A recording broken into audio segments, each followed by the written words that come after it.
She's laced. And we are back here once again with another episode of the Cloud9 podcast, season 10, episode 8. I am so sorry this ended up starting much later than our usually regular scheduled time. Something ended up happening to the point where I had to basically run out of town for like a quick 20, 30 minutes that ended up extending to an hour. But nevertheless, we're back here once again, and just want to give you guys an update on the Iron Man podcast. The Iron Man podcast currently is at episode 162. So, like I told you guys before, the Cloud9 podcast will be on the podcasting platform still. I just wanted to upload all of the Iron Man podcast episodes first. So that way, when you guys get to the final episode of the Iron Man podcast, I can start putting out the newest episode of this show and then the Iron Man podcast, and then so on and so forth. But I wanted to make sure I started season 10. That way, we already had the first season, started of this new season of the show, and then we can now move on to getting both shows updated and uploaded to you guys at a rather quick turnaround. So, because I know a lot of people like to consume these shows on podcasting platforms, and yeah, don't get me wrong, you can end up watching all the episodes as if like you just binge them anyway. They'll be out there within like a couple of days. It's just taking me a lot longer than I thought. There's a lot of episodes in the Iron Man podcast. Like, guys, we're at episode like 312 almost now. So don't worry. And also, if you're watching on platforms like Audible, you're gonna have to just type up the name Master Swag King MSK because it's like weirdly messed up in their search engine. Hopefully, I'll be able to fix in the future. But if not, then just type up my name on there, and you guys can find me. Actually, but yeah, we should be on all the podcasting platforms, and the ones that I think are the best ones are going to be in the description box below. And if you guys are on Spotify, which is a lot where our audience is at, eventually when you guys hear this, have a good day. And thank you guys for watching and listening to the Cloud9 podcast. You guys are amazing. And Mr. Blanks, what's up, man? How are you doing? I'm doing good, man. What's up with you? Well, things could be better or worse. I mean, I did end up fixing the problem, but if I didn't end up having the problem break on me, I'd have more money to spend on something else. But it's whatever. It happens. Just gotta just move on. I don't dwell on things like a lot of people do. Things happen. Yeah. I just fix them and then I just kind of move on. I'll just be more careful, even though I didn't really do anything bad. But and hey, man, Pokimane is gonna be moving to YouTube. She's sacked Twitch, man. She's not fully moving to YouTube. She's doing both. Yeah, like a lot of people have asked, like, why would she do it? I mean, she just got a bigger payday. That's it. A lot of people like her, they just kind of wait out to get a bigger payday. It's not really a bigger payday per se. What it is you still get the monetary value of Twitch, but now you're not stuck to just Twitch. Just you do get you get. She could have always streamed to YouTube if she wanted. But, no, because because you remember a lot of these people were under the contract of exclusively only going to You're Twitch. Right, yeah. Because this was back when a lot of these bigger streamers were getting like these exclusive contracts to only stream on their platform. Yep. That's why she had to do so many hours, but then once she completed her contract, she was like, plus then I think there's a waiting period before you're able to stream on another platform because once the contract is, there's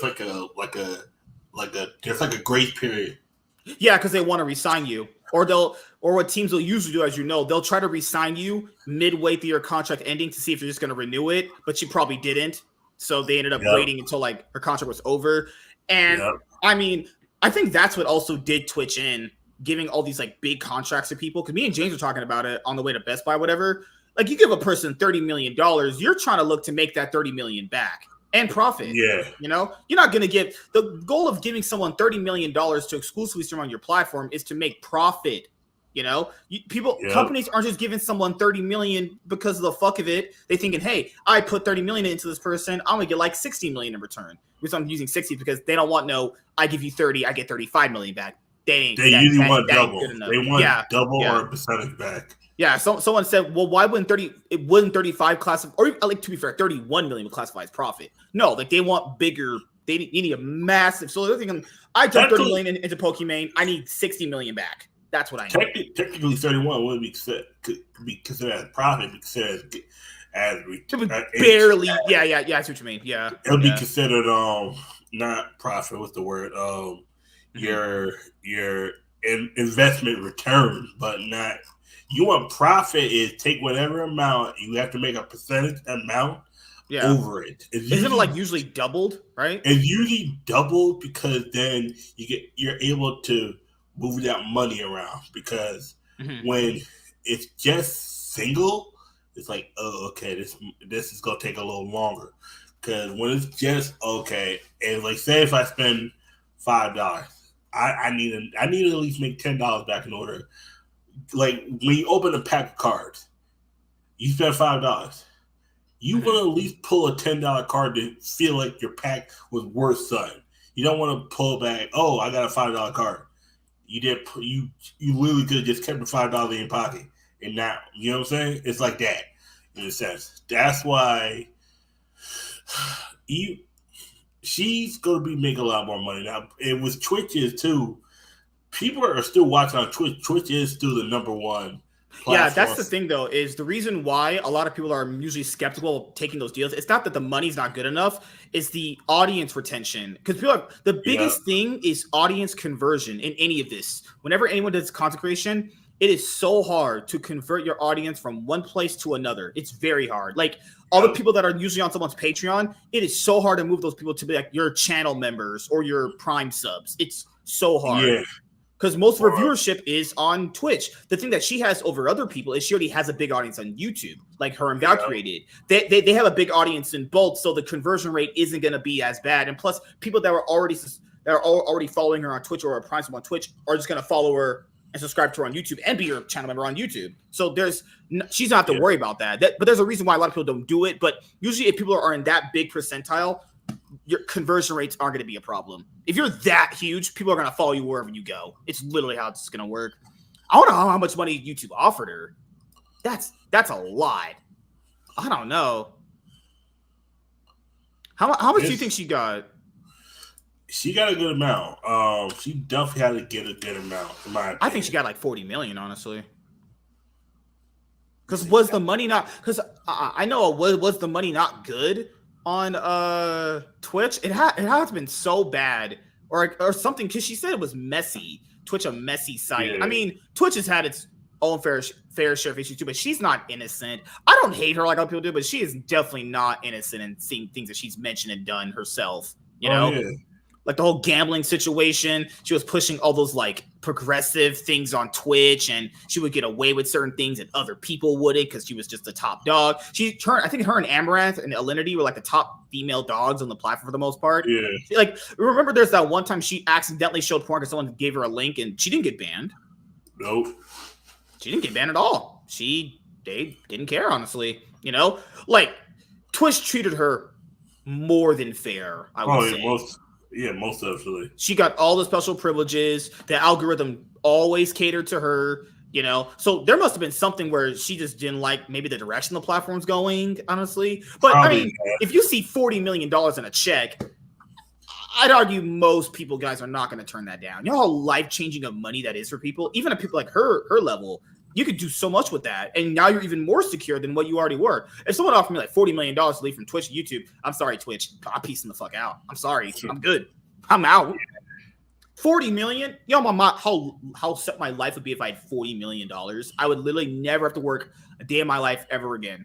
Legit, never. But I would probably still work because I enjoy working. But of course. Imagine getting like 40 million just to fucking talk on video and stream. You know? Yep. Like, she legit has the life a lot of people want, just to be basically just turn on a camera, sit down, and just play games and talk to people, you know? But that's why this is like a pipe dream for the most part. Like, her leaving Twitch was not surprising, I'll say. You know? Yeah, in a sense. Like, I wasn't surprised. I just want to know the money she got paid. But the thing she's like, oh, you know, she gave a little heartfelt apology, or the thing she said to her audience or whatever. I was like, lady, Twitch really did cater to you. Let's not play around here. Yeah, you know. But hey, Pokimane, if she ever fucking had sex with Valkyrie and put her tongue all in Valkyrie's ass, that'd make my dick so hard. Woo. Dick will get rock solid. Oh my gosh. Oh, gosh. Well, What's been going on, man? How you been doing? Not been good. Just chilling. Paid off all my PayPal paid for it finally. Thank fucking Yeah, God. after I pay mine off, I'm not gonna have any more for a while. Just accumulate some funds back. I might, You know, yeah, I might have one more, but I'll probably have that's like at max. I'm gonna do it at max if it's anything big. At max two, nothing else.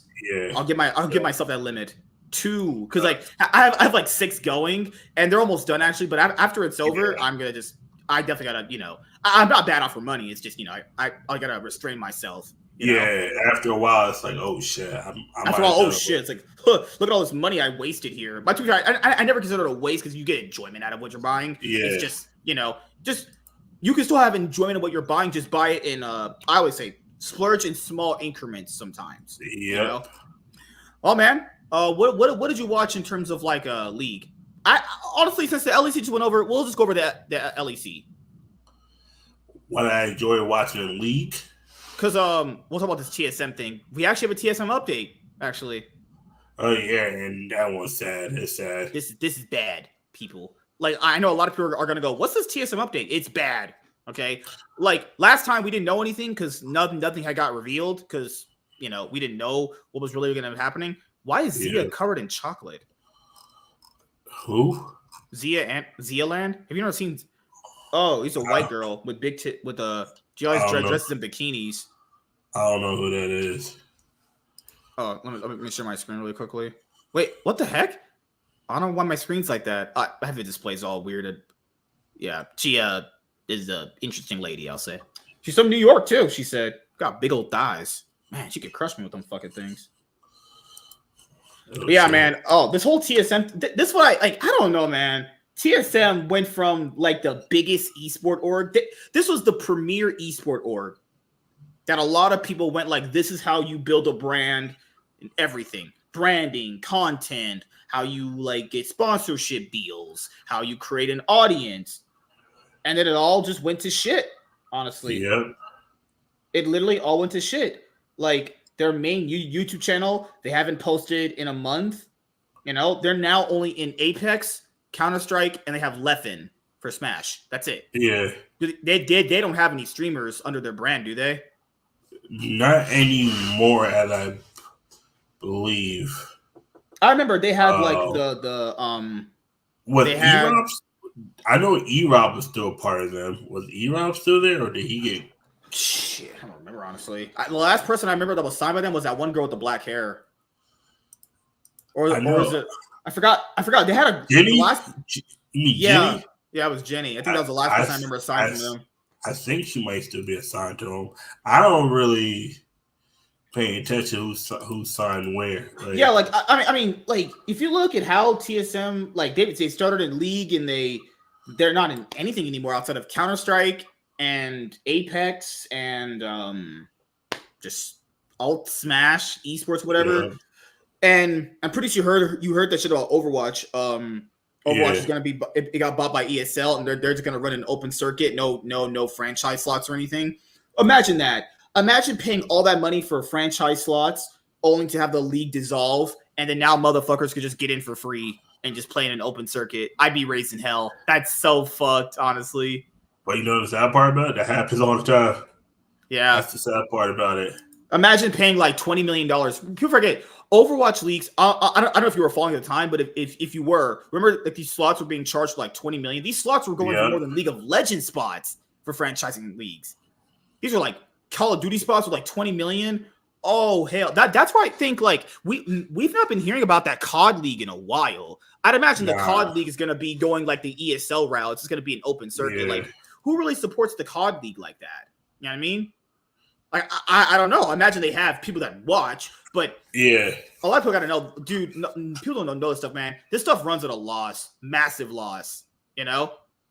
Like there's not a consistent revenue stream. So a lot of these freaking companies or these esport brands that run these franchise leagues have to freaking rely on sponsorship money. Like that's why they're taking Saudi Arabian money. There's no reason for you to pay for it if they're just going to just pay for yourself. All you got to do is just sell your soul and not talk bad about them. That's it. Yeah. That's the thing. They'll pay you for your dreams. You just can never talk bad about them. Otherwise, they'll take you out back to the trash cans. Exactly. If I guess, man. Oh Lord, but just seeing how bad it got for TSM, dude. I mean, Reginald killed his whole org. I knew after the FTX deal fell through that it was gonna be over. Everyone knew it, honestly. Oh yeah. And I love how he basically. I mean, they had a Remember how they had that post where they were like, "Oh, it's not going to affect us. It's not that bad. We'll still be we're still profitable despite losing the FTX money, bruh." If that's true, why then you would have needed to even get the FTX deal if that's true. Like, what are you talking about? Like, what that makes no sense. If you were already good enough on your own, you were financially stable, you wouldn't need the FTX deal. And people, I factor in how much of a fucking liar Reginald has been. Remember that video he made? We're going to be transferred to a tier 1 region. Hasn't happened yet. People thought it was going to happen after the summer split where they last competed. It's crazy. Their last ever best of 5 series, they lost. Even though they had made 10 straight finals, they had been the most winningest org in the LCS. It came to a point where they were so dominant, and they came to a point where they were just so trash. Yep. Reginald made that video, as you guys know. He actually made it when T1 beat Gen G at MSI. I remember he made it then. It came out, and they're like, we're going to be transferred to a tier 1 region and everything. Never happened. People thought, it's going to happen in the offseason. It'll be a lot more easier then to know who's going to be in the leagues at all. Nope, didn't happen. Now come to find out, they only have 10 people left in their org. 9. 9. 9, and one of them Reginald. That means 8. Really? Good God. People are factoring they built those big facilities. Remember how they had that one TSM update video where it was like, hey, we're going to be moving out of our 20,000 square foot facility because we have more employees now because they ended up getting more employees. And then, don't forget they made another one. Yeah, they were in the process. Yeah, in the process of actually literally building another one that was going to be 40,000 square foot to house all their fucking employees. Because they were, you know why, guys? They built that facility, or it was in the process of building another one because of the FTX deal. The FTX deal was just going to pay off. Probably was like, okay, I'll get the sponsorship and I'll just pay off this building with this money, and then we just kind of, take care of it as we go. Yeah. Because they could just do the upfront cost with all that money. I think the FTX deal was the biggest. It was going to be one of the, at the time, the biggest esports sponsorship deal ever. It was valued at 210 some million. Yeah, that facility got paid off literally within after it's done, honestly. But it's all over now. The FTX deal screwed them. It's also crazy that it's rumored that the guy that did it was a TSM fan. Lo and behold, the person that was their fan screwed them over because they had the most idiotic, dumb, passionate fan base out there. They were literally just like the Dallas Cowboys of League. I always look at them like that. Dallas Cowboys fans are the most obnoxious people on this planet. They're always fucking weird and they're always annoying as fuck. Maybe the Raiders fans are worse. What do you think is the worst football teams fans? It's Cowboys. It's Cowboys. That's why I was. Raiders are only worse in the sense that they're willing to fight you over everything. Raiders will literally only talk. Hey, remember when we used to win back and when the league first started? Bro, no one remembers that. We were not born at that time. You haven't been good since 2002, and that's generous at that. I'm being really generous there too. It was you technically haven't been good since Bo Jackson, nigga. They're always hey, remember when I won back in '87? No, bro, we're in 2024. Right when I won a title now, actually. Dallas and Oakland are the two teams. The Raiders are the two teams that they still hold on to the last championships. You remember when the Cowboys won back in 80 or back in 95? 95. I was a year old at that time. No, I don't remember that shit. I'm telling you right now, 95% of the players on the team right now were born in 95, nigga. Half of people were probably born in the mid 2000s, maybe, if that. It's crazy that Tom Brady. But you were 6 years old when they last won at that point, I think. You were born in 89. No, I was born in 91. I was born in 91. I was 4. You were 4 or 5 years old, man. Fucking shit. How time is the crazy part about it? Tom Brady played with players in the NFL that were born after he got drafted. That's how long he been if he was in the fucking league. Imagine playing with a rookie that was born a week after you got drafted to the NFL. I was like, nigga, what? Dude, that's how I feel. That's how I feel when I'm at league and there's kids that be telling me that they were born after 9/11. I'm like, what? What? Yeah, there's a few girls that I know through I know. They're I'm 20. I'm like, what? means you were born in like 2000. What the? That's crazy. I'm like, Yeah, like, God damn. I remember you said you had those young girls who you were blowing out. You said they were like 21. You're like, what the fuck? Like one girl, she's like, yeah. This one girl, she literally told me, she's like, oh, you and our birthdays are close. I was like, when were you born? And she told me, oh, she was born in New York City. I was like, because this was 2020, right before the pandemic. Cute little girl hooked up with a story. And I found out she was 19. She was 18. I was like, okay, you're a little too young for me. After the fact, thank God. I was like, wait a second. When were you born? I look at her ID. This girl, you was born and she tells me the birthday, September 10th, 2001. I was like, wait. Yeah, it was like, yeah. I was like, yeah, my uncle passed away the next day. I was like, was he a cop? No, he was a firefighter. I was like, shit. Oh, you're gonna like this one because the Super Bowl's coming up. 3 Kansas City Chiefs fans found frozen and dead. I already knew about that. That was sad. That one was sad. That's fucking crazy, man. Guys, anyone listen to the show live and eventually on the podcasting platforms it's gonna be on? Don't do drugs ever. Just don't do drugs. It wasn't apparently drugs. They said they're saying. Just in general, don't get involved with bad people. They'll ruin your entire life, or you might end up dead. Don't get around bad people. If you know weird tweakers who are like, hey, man, I'm trying to sell you this stuff. Yeah, run. Good Lord. But yeah, this is the video that the score did where it kind of sums up where we're at now with TSM. You know how it's crazy how Reginald made that post? He said, this is back when like CLG were like really, really bad, and they would consistently finish between 8th and 10th. They were competing for 9th and 10th always and shit. He's like, I remember like it was yesterday. He made the post and it said, I will sell my house, my car, my refrigerator, everything before I let myself end up like CLG. Reginald, you are now just like CLG. And it happened. And it happened just not too long after CLG left. They left in the same year. That's crazy. Yep. Look at the LCS now. TSM and CLG, who were originally in the league when it first started, are gone. It's over. It's literally just Dig. And even Dig left up for a little bit and came back. So the only original org that's been here forever has been like just Dig, honestly. And an org that's literally only ever been to Worlds in like season 2 with I Will Dominate, and then randomly made a 3rd place match and lost a 3rd place match 3-0, only to end up going. So they upset Cloud9 in the quarterfinals in summer 2017, 3-1. Then they lost to TSM 3-1. So they went 1-3, then went 3-0. So that 1-6, and after that they lost 3-0 again. Oh shit! Yeah, they literally went from upsetting Cloud9, and people knew it was luck. People knew it was just Cloud9 playing really shitty on that day, to only going 1-9 in their last 3 best-of-5s. So yeah, Dig's only accomplishment, people, is literally finishing 3rd in the 2017 summer split, getting blown out 3-0. That's how pathetic Dig is. And, yeah, we replaced them today. I got a spare, and then I have a new 34-inch one over there. I'm gonna toss those out in the morning. I lost $500 last night in monitors. I was depressed. I was like, bro, I can't play League right now. I'm too angry. I just went over to my bed and slept. I was like, I need to sleep this off. Otherwise, I will legit punch someone in the fucking face.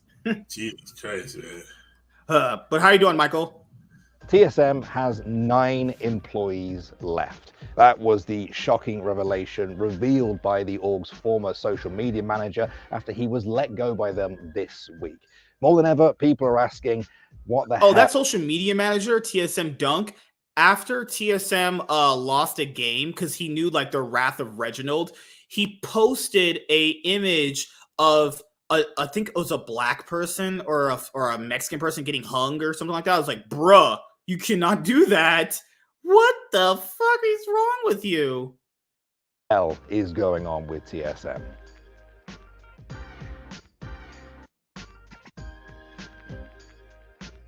So yeah, in one of the more bizarre sentences I'll be saying this year, TSM allegedly has just 9 employees at the moment. That's according to Duncan Cox, their now former head of social media, who announced he'd been let go by the org this week on the anniversary of his 5th year working with them.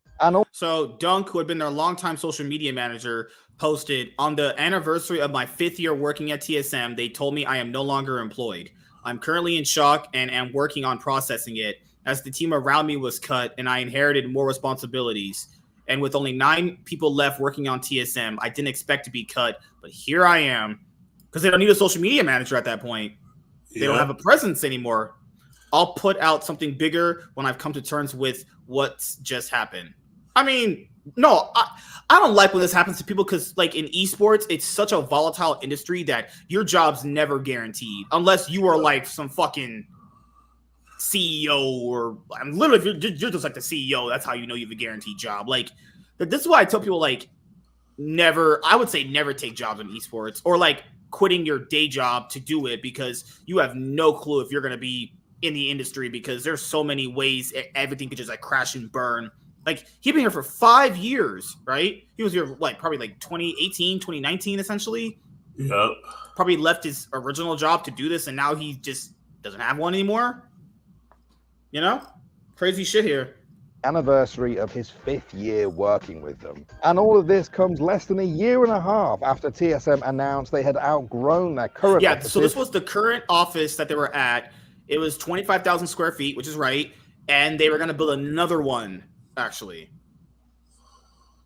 I remember Forbes valued them they were the highest valued esport org, 540 million. Those valuations were always bullshit. People remember they had Misfits Gaming on that at one point. Misfits weren't even fucking around anymore for the most part. They had Fnatic in there too. And will be moving to a new 25,000 square foot space to accommodate their growth. At the time, their COO, Walter Wang, had told CoStar News that their headcount as a company had grown from roughly 45 people to 110 during the pandemic. In 2022, Forbes declared TSM to be the most valuable esports org in the world, valued at $540 million. Yeah, TSM aren't even in Valorant, where Riot pays you to be there. It's probably because they don't want to deal with Reginald's bullshit anymore. Even Riot's like, you know what? We're a little bit done about Reginald here, you know? They gave a few reasons for that assessment, the same reasons that many people thought TSM would be somewhat resistant to the esports winter that has seen a massive reduction of investor money. And they're also the same reasons people have been shocked to hear this week that they've been reduced to just 9 employees. In what may now feel like a distant memory, TSM was at one point seen as somewhat of a blueprint for a successful esports org. A lot of orgs drew inspiration from them as they began to grow a massive fan base, create engaging content, dominate the LCS, and succeed in other esports. And eventually, as a company, they weren't just relying on esports as they began to diversify their portfolio. In 2018, they acquired the gaming analytics platform Blitz that helps players assess their performances in games like League. That went on to become the company's bread and butter, helping to subsidize their esports operations, which, as many orgs can tell you, are basically just money furnaces with cool logos. Of course, TSM was never going to be completely immune to the esports recession we've seen in recent years, but how did it come to this? How did it get to the point where there are supposedly now just 9 people on their payroll? Well, for some people, a lot of this comes down to 3 little letters: FTX. In June 2021, TSM entered into a sponsorship agreement with cryptocurrency exchange platform FTX. Yeah, there were several orgs that had like crypto sponsors. Like, I think Dignitas had one. There at one point they were called like Quantum Pay. Cloud9 had one. I think it was called. I forgot what it was called. I think it was called Blockchain. Team Liquid was sponsored by Coinbase. Yeah, cryptocurrency. I never drank that Kool-Aid. People that got out and made millions, I'm glad, but I was never going to be the guy for that. You know, I think Rogue said he put some money in like Bitcoin or whatever, but yeah, I got my money out right before it dropped. Because I had my money in for a while before. That's why. How much did you do? Good. Yeah, I did good. My initial income, because I had Bitcoin, but the thing they got it and got lost, and it turned out it got a lot of people's stuff. If you invested with certain people, they probably just took it. Remember how they had the FTX Arena? I think in like one of the NBA franchises. It was the Heat. It was the That, and then it was the Heat with FTX, I think Arena, and then don't forget, they turned Staples Center to crypto.com arena, whatever that bullshit. I was like, oh, get that nigga, that's trash. Get that bullshit the fuck out of here. You better just call it the Black Mamba like arena. how many cryptocurrencies have we been exposed to in many years where it's been like a lot of these have been just straight scams? Remember that original one that V was on where he exposed them, like it was spelled with Safe Moon or whatever? Yeah, Safe Moon, that shit. Like how many cryptocurrencies are being constantly exposed to scams? This is when I knew it was bullshit, when all these fucking streamers started coming up. Logan Paul had one. Oh yeah, and then the guy tried exposing him. He was like, he just literally ignored him because he knew he was so fucking full of shit. Yeah. Oh my god. I was like, yep, this is full of shit. God. And the fact that if people look at the people that did it, that ugly ass bitch scammed everybody. Oh my god. And you know what? So we have an update on FTX. They said a lot of people will be paid out through liquid assets. Yep. Which means nothing. That's me. They're gonna be paid out. Yeah, it's gonna be paid out of thin air. Whatever money that they can find to give to people. And that's the thing. If you put in more money, you're gonna be getting nothing compared to people that all else put into it. So I wouldn't expect nothing to come out of it. It's like I'm just never going to be the guy that's investing in cryptocurrency. It's one of those things where I can kind of tell it's super volatile to get scammed through, and I'm like, I'm just not doing it. Never. School bans mom from dropping off kids after promoting her OnlyFans with her car on campus. Oh my god, Jesus Christ! What's up, Tom? Tom Cat, what's up, buddy? Michael says, yep, I was in the safe mode too. V is the one that got me into it. I don't blame him for that, though. It was a fun. Thankfully, I got out over a year ago and didn't lose but a few thousand. Yeah, people be putting their whole life savings into this stuff. I'm like, bro, don't do that. I realize they've been doing that since the 20s before, Black Monday or Black Friday. No, it was the stock market crash in 29. And then there was another crash in the 70s. Then there was Black Monday in the 80s and in 2008. Shit, there's motherfuckers. Like, you gotta realize, this is how you know someone was born poor and someone was born rich, or someone who was born poor got rich to the point where they forgot they were poor. Because don't forget, when motherfuckers was losing their money, motherfuckers was literally looking at their like sky risers and jumping right out. Like, that's why now they made it where those windows don't open. Because there was offices where you could just open the window, get some fresh air. But then they realized, this motherfucker was jumping right out of them.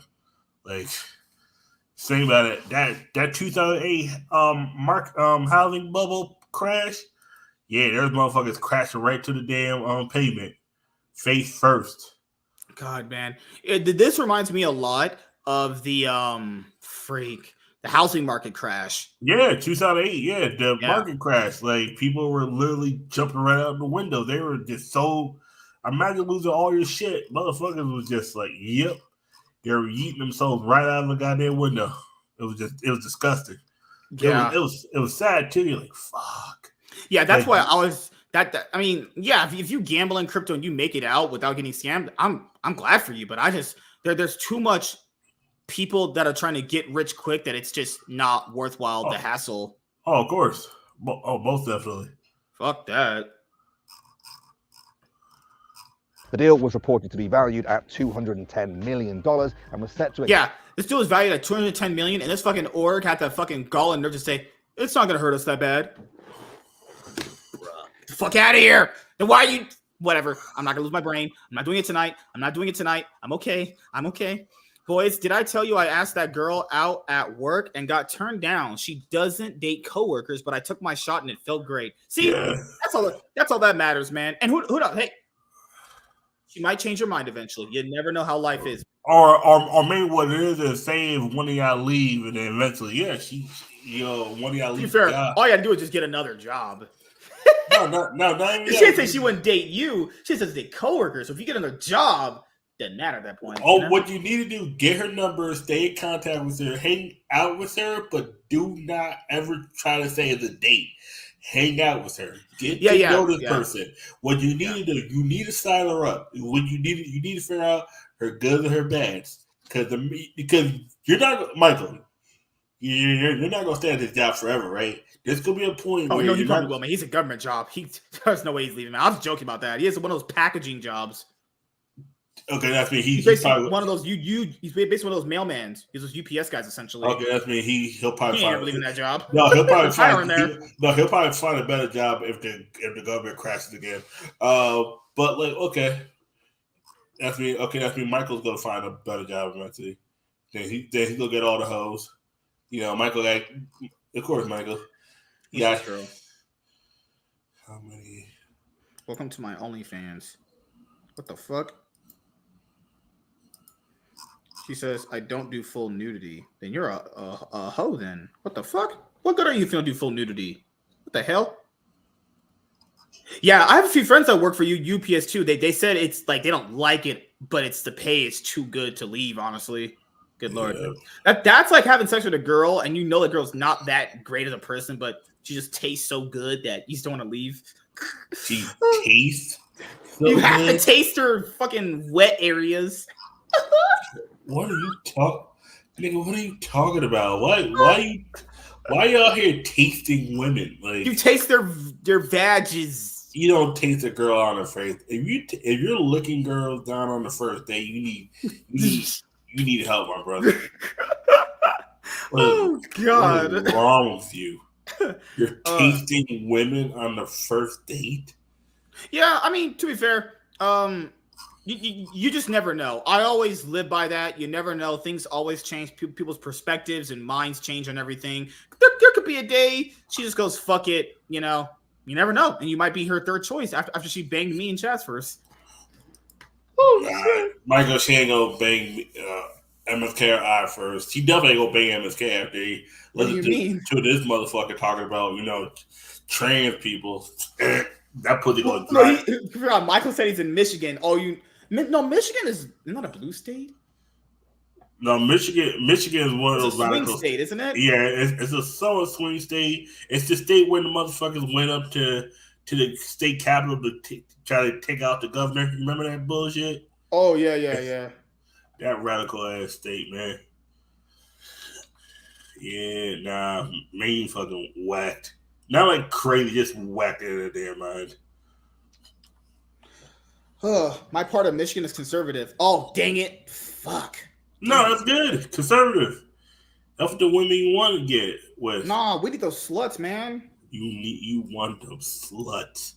I'm just saying, you got to practice sex on the sluts to do it. How do you wait, okay. Shit, man. I want a big titty blonde chick. That's no, I'm saying, like, have you guys ever heard of the mindset of, like, you practice on the ugly women to do better to the prettier ones?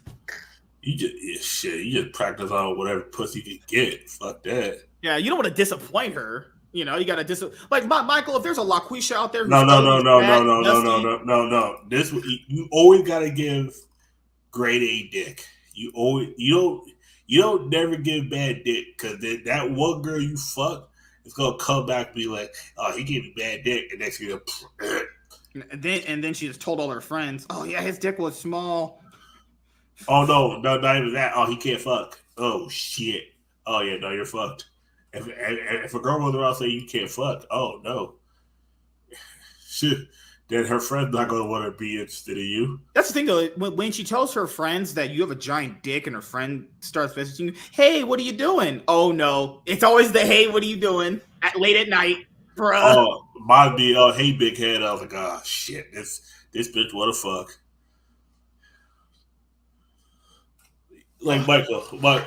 This girl said, "You want to drain your cock in me?" Oh God, Michael, you don't date sluts, you fuck sluts. Like you gotta practice on them. Like you gotta swing the bat somewhere first. What do you mean you're not into them, man? Dude, they're not probably all sluts. Well, probably the black LaQuisha ones that have like 5 kids by actually, the white girls are more slutty than the black girls. God, the white girls are not lesbians for some reason. From where I'm from, it's the white and Hispanic girls are the sluttiest, but they're the most quiet about it. It's the black girls that are loudest. Like every ethnicity has sluts, but black girls got to the point where they don't even get shaved for it anymore. Definitely if they're not in the church. Like, but white girls, white girls. What do you mean? There's a ton, dude. Better than me. I got no options out here. Man, you better ship one of them big bitches out to me near mint, not lightly played. Shit, one of them big bitches. Yeah, should be a near mint one. A near mint bitch. Oh god. Imagine a heavily played woman. Oh god. That's a stripper with 3 kids, some bullet wounds and stretch marks. That's a heavily 5 baby played. dads too. A damaged one is one that has 9 kids. That's what nobody should take that. If a girl who if a girl says she got fucked by future Lil Wayne, you immediately run. If she said, "Oh yeah, I fucked Lil Wayne," run. Oh, just God. If bitch said that she got flawed out by Future, or she got flew out to Dubai, she got shit at leave that bitch. Nope. Over a decade. But of course, it barely managed a single year. Filing for bankruptcy in November 2022, FTX attributed their collapse to internal errors. Allegations of misappropriation of customer funds were leveled against them, which culminated in the arrest of their CEO, Sam Bankman-Fried. Quick side note, he was supposedly a TSM fan himself, and some people have found it a little bit ironic that he may have caused them so much damage. TSM announced they had suspended their partnership with FTX, but assured the world they were still strong, profitable, and stable, and that this would not... Okay, to be fair, guys, people gotta realize they can't just after that be like, oh yeah, we're about to just get out of all the esports and lose all our money. Yeah, they can't say that. But we know that they're going to be out of money. That's it. Like, there's no company left. Like, they literally bet all of their future operations, esport businesses. I'm telling you, everything that they had planned from then, that would have been now in 2025, 6, 7, 8, all ran through that. The moment it went out, Reginald went, okay, we're done. Because remember, people understand, franchise payments. People factor in, they could have just paid off all their League of Legends slot franchise payments with that. Because remember, the slot only costed them $10 million because they were originally in the LCS. They could have legit just used all that money to just pay off their LCS slot and then just recoup back profit from the revenue share. That's it. That's all they could have done. But you can't do that now because they have no money. Affect their esports operations. But many have hit X to doubt on that in the time since, suspecting that TSM took a big financial hit when FTX went under. One which they've struggled to recover from and which might explain, at least in part, the current situation they supposedly are in. TSM has been noticeably scaling back their esports operations since their FTX heyday, and the elephant in the room has to be the absence of a League of Legends team, once an absolute core of their identity. In March last year, Sports Business Journal reported that TSM would be pausing their esports efforts in several titles. So look at how much they were involved. They were in Valorant, Fortnite, Apex, League, and people are factoring in. Some of these are just running at a loss anyway because they were in tier 2 Valorant, which means you're just paying for that all out of pocket. Remember, housing, food, medical for these people. How much money that is. That's why this is just a fucking cesspool of money throwing it into the fucking pits. $220 million pays for all of that. So if you could make any money through sponsorships in the meantime through a lot of these sponsorship deals, it's just free money. At that point, you could literally use that for anything you wanted to. But no, Reginald is stupid.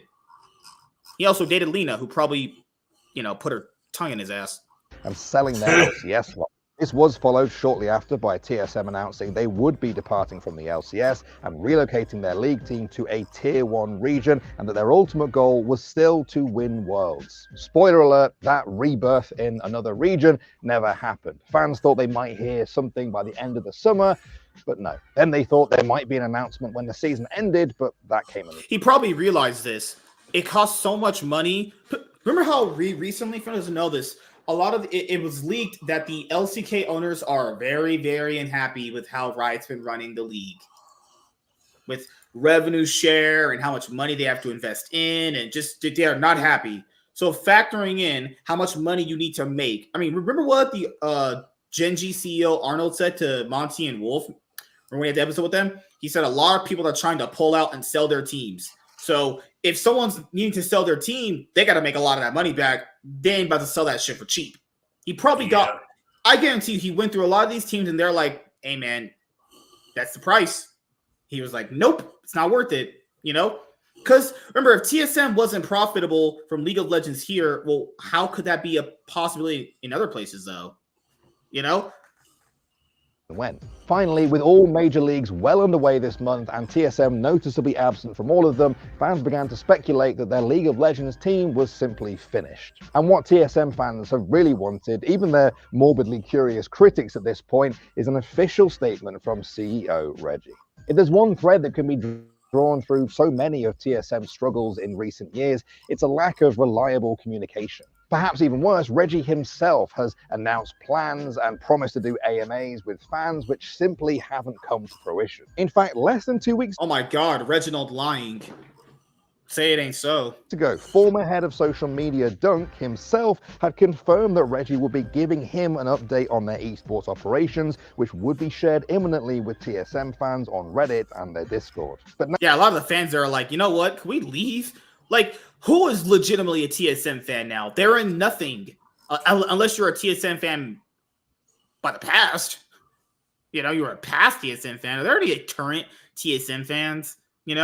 I'd argue like Fred Brion has more fan. No, okay, I'm not joking there. That's going too far. Now, with even Dunk gone, it really feels like Reggie might be running out of people to even deliver a statement for him. The more pressing question, perhaps, is has he run out of time? This week, I've seen droves of TSM fans on their subreddit announce that this really is the last straw, that after years of support and patiently waiting for some communication about the org's future, they finally had enough. Some have even called on Reggie to straight up sell the org to try and salvage at least some credibility and hope for fans. And let's not forget that even TSM's financial struggles were overshadowed at times by reports that TSM and Blitz were toxic workplaces and that Reggie was a volatile CEO who verbally abused his staff at times. TSM can... I mean, the verbal abusive Reggie, I would say, issues have always been a problem, so that has not surprised me. Have people seen that guy in those past TSM videos? Guy's a fucking riot. Conducted an internal investigation and concluded that while there was no unlawful conduct from Reggie, his feedback to employees could be characterized as having an aggressive and harsh tone. Riot launched their own investigation and said they'd found a pattern and practice of disparaging and bullying behavior by Reggie, including verbally abusing players and staff and communicating in a demeaning and belittling manner. It's almost become a bit of a cliche to talk about the downfall of TSM, how great they seem to look in that 2015 to 2018 golden era and compare that to where they are now. But every time it feels like everything has been said, we get hit with news like we've had this week. The deal collapse, the allegations of verbal abuse, the withdrawing from esports, the absence of their League of Legends team, and now the news. Yeah, like EG, liquidated all their assets, sold everything. TSM is basically just about around EG now at this point, Golden Guardians is gone. Yeah.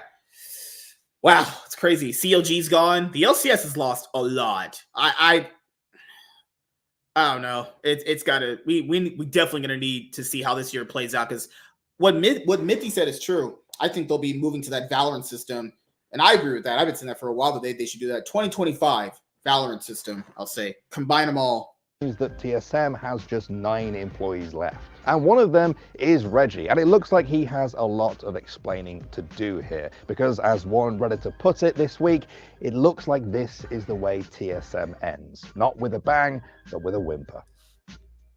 Yeah, TSM ending like this does not surprise me, because their owner is legit retarded. Yeah, I'm not surprised either. It's sad, but I'm not surprised. This is how it happens when you're young. You get a lot of money, and a lot of fame goes to your head quick, and you just sew up your own ass, and you can't make good decisions, even after you hire people that could make decisions for you. If you're a factor in, it's done a lot of bad things, man. Like, this is just, why do people think Doublelift, Double's a different case, but he's a retard. Why do people think all these like TSM people left? Why do people think Bjergsen left? Bjergsen loyal to Reggie, Reginald screwed got over constantly. He left, If people that have been with TSM since the beginning left because of Reginald, I'm just saying here, the common denominator is always Reginald. Just saying, might be something there, actually, All right, man. Today, did you get the good news from 100 Thieves? Nice. I Oh, you talking about the new? They're redoing the heist. Yeah, the heist is Series? back. Yeah, the Oh, heist is I back. saw that. I was like, okay. I saw it. I was like, I wasn't impressed. Yeah, it's definitely not as good as it used to be when it was on their main YouTube channel. Yeah. My thing is, it never should have stopped. It never should have stopped. Because people factor in Nate Shot, I remember, I always was. talked about beating TSM, Team Liquid, and Cloud9. Those were like the big three when he came in. He was the new guy to come in. He built a fan base. He built the brand, merchandise sold. He did everything right, in my opinion. And Then they just couldn't win peaked. LCS, and they finally did. They finally won the LCS, and he announces, heist is over. Wait, what? You just won, and you're putting this. They finally achieved it. That's the issue. That's the issue with stuff like that. Is dude, do you know how many how much views they would have gotten afterwards? Like, okay, I'm a 100 Thieves fan. I've been following Smash for so long. They finally won. I want to see how we saw how they were after they fell off. No, but saying like fans, I would still want to see that. Like, you got to that point, you won. It's like, well, people. But at the same time, they did stop at the highest. Technically, the last episode was when they had that Worlds 2021 video. That was their last time they did that kind of content. They had a few videos here and there about content like that, but it's just because if you think about it, it's good to end the series on top, because sometimes series end with a whimper. There's some like Friends kind of went out a little sad. Like Friends kind of dragged out, but like Living Single went out was kind of a bang. They went on their own terms. That was kind of like, oh, we finally win LCS. All right, cool. What's next? Yeah, because a lot of people were following them because that was like their org when they first started watching the LCS, and their org finally won. It's like, that's a big thing, and I'd imagine they had a lot of fans that wanted to be fans of the new guys in the block that won. Well, people also are still going to want to be invested in those players because, like, that kind of content is how people get invested in those players. That's how you do it. And then they have they have the same team, and they're having all these, like, I would say they had a lot of issues, but you could tell that roster had a lot of issues, but they just kept winning at a certain point. You know, not just outside of the finals. They started out splits kind of rough, but they got it together toward the very end. They just only lost in the finals. Like, you want to still have that viewership there. You still want to have those people follow that journey. It's how you get to know these people. And then I just thought they just stopped it at the wrong time. I was like, you stopped it at the peak, and you have all these people that want to see you succeed, and now because remember the new guy, he was like, well, we had a roster at that point that no one really, got a chance to really get to know because you didn't do content like that. Like, how am I gonna know how am I gonna know who the fuck is these guys? I don't know. They barely did content about them anyway. They had like a few things about them. They had those random they had the Worlds draw videos. They had those little cool stuff for them, but I just realized MSK is wearing a collared shirt. Yeah, I bought this at Walmart. This was a Reebok shirt. I probably should get the black one. The black one looks better, but now they have the heist back, and I think keep it. Don't get rid of it. I don't think they should have brought it back. I think once it ended, it should have just stayed ended because they finally call it something different. I would just call it something different at that point. Yeah, I would just called it God,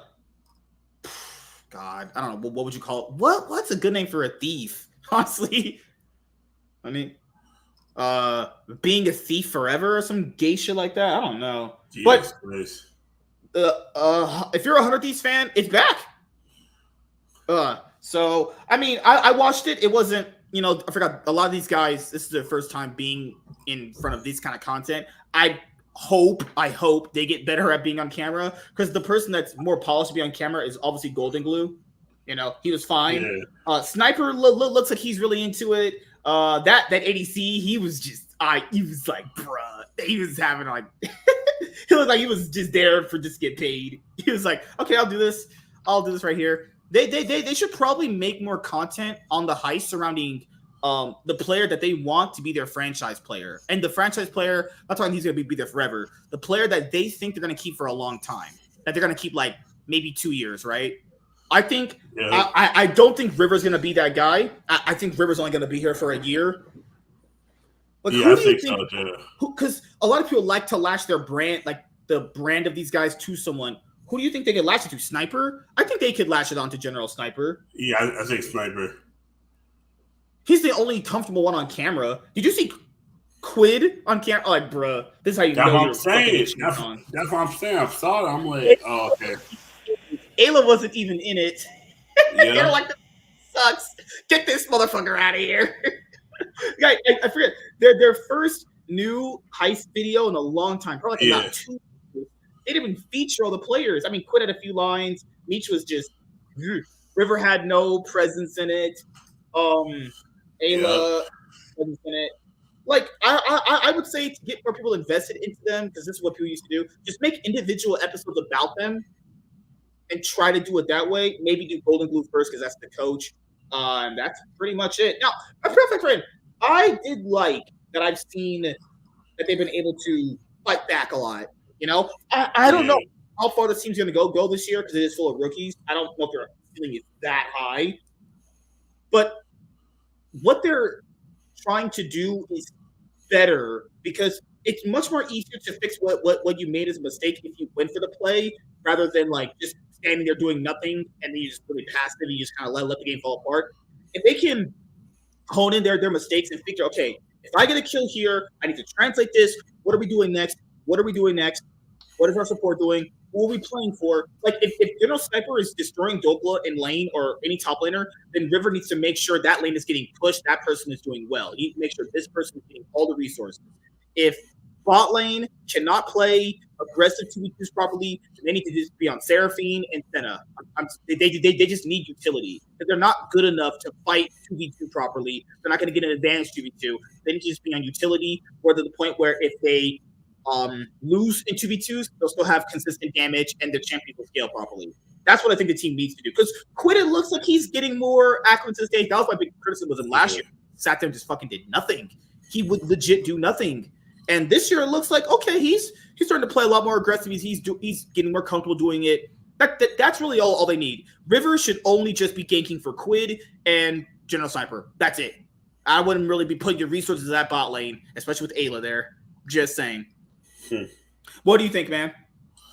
I agree the same. Now the bot lane, they got a lot of they are definitely the weakest link of the team. Needs to be Ash, Jin, and Varus. That's it. Nothing else. If that man ever plays Aphelios, I might throw up. Oh shit. But yeah, Nate Shot's out here blowing women out and getting them pregnant. Or his girlfriend, I would say. Pretty stupid. What is Valkyrie doing? Do you think she would like open her ass cheeks and let me put my tongue in her butt? Maybe, but I know her. She might fart in your mouth. Hell yeah, man! You got to taste that bitch's shit. You was wild. All right, let's talk about the LEC. All right, that's the last thing let's cover for tonight. All right, guys, the LEC 2024 Winter Split Week 3 standings go as this: 10th place Carmine Corp, 9th place Rogue, 8th place Giant X, 7th place Team Heretics, 6th place Team Vitality, 5th place Fnatic, 4th place Mad Lions Koi, SK Gaming, 3rd, Team BDS 2nd, and G2 1st. Just like we predicted, right? Yeah, it was rough. It was rough. It was rough at first. And then what happens? And now we have playoffs. Ew. Okay, so let's go over it, okay? All right. Yeah. Carmine Corp is out. Might as well just get them out of the way first. They're done. Got Rogue is. I don't give a fuck about Rogue. Rogue is trash. Burn the whole roster down. New players for spring. If I don't see 5 new players there, go summer split. Actually, just go next year. Just stop this year. Go next year. You ain't winning shit. But all right, so let's talk about Carmine Corp. All right, Carmine Corpse. Yeah. So look at it this way: they're still really bad, and I don't think they're good. But had they had beaten Rogue in their first game, they would have actually had enough wins to force a tiebreaker, actually. Yeah. I will say that. If they had legitimately just beat Rogue, given how they played those last 2 games, if they had just played without pressure, like they did in those last 2 games, and beat Rogue, because we know now I think Rogue are the worst team. They're also one of the worst teams, too. They could have beaten Rogue. They had the comp to do it, yet they just... Sakin is just trash. Sakin is legit garbage. That's another thing to explain in a little bit. But if they had beaten Rogue, they would have potentially, I'm not saying they would have made it out, but given how they had some momentum in that week, I don't know. But for the most part, they got to dismantle this whole fucking team. Like, they're going to keep Cabochard because he's their franchise player. He's the French player they've had forever. He's not leaving. Targamas is just straight shit. Like, he's just so bad. Just, like, there's not enough words I could describe how bad that guy is. He just needs to, you just legit need a new support. That's it. Upset had problems with positioning, but that could be attributed to not having very good synergy with Targamas. Plus, a lot since the team's cohesion is very, very off, and like ADCs, if you're gonna have an ADC that's gonna be as aggressive as him, you have and need to be able to play through that consistently. It's just not gonna happen. I wouldn't call him a bad ADC, but it's definitely telling how many teams he's been on where they were supposed to be better than what they were, and they've always ended up not as good. It happens a lot around him. Remember that Fnatic roster? Yeah. Were you first watching or how he was on it? They were supposed to like win and do a lot more than what they were. Guess what happened, guys? They won nothing. So what do you think about Carmine Corp, man? They're done. We won't be talking about them until next split. They are done. It's sad, but they are done. I feel like if they would just play like this all season, they might have 4 or 5 wins. I don't know what was causing them to lose games. Some of it was self-inflicted. Some of the times they had leads and they're just stupid. They just blew a few of those games. They straight up blew themselves. Like they could have got 4 wins in a lot of their earlier games, but for the most part, a lot of their games were just straight up not good. Bo, he was trying his best to try. If you watch their voice comm videos, he's shot calling, trying to do his best he can, just nothing.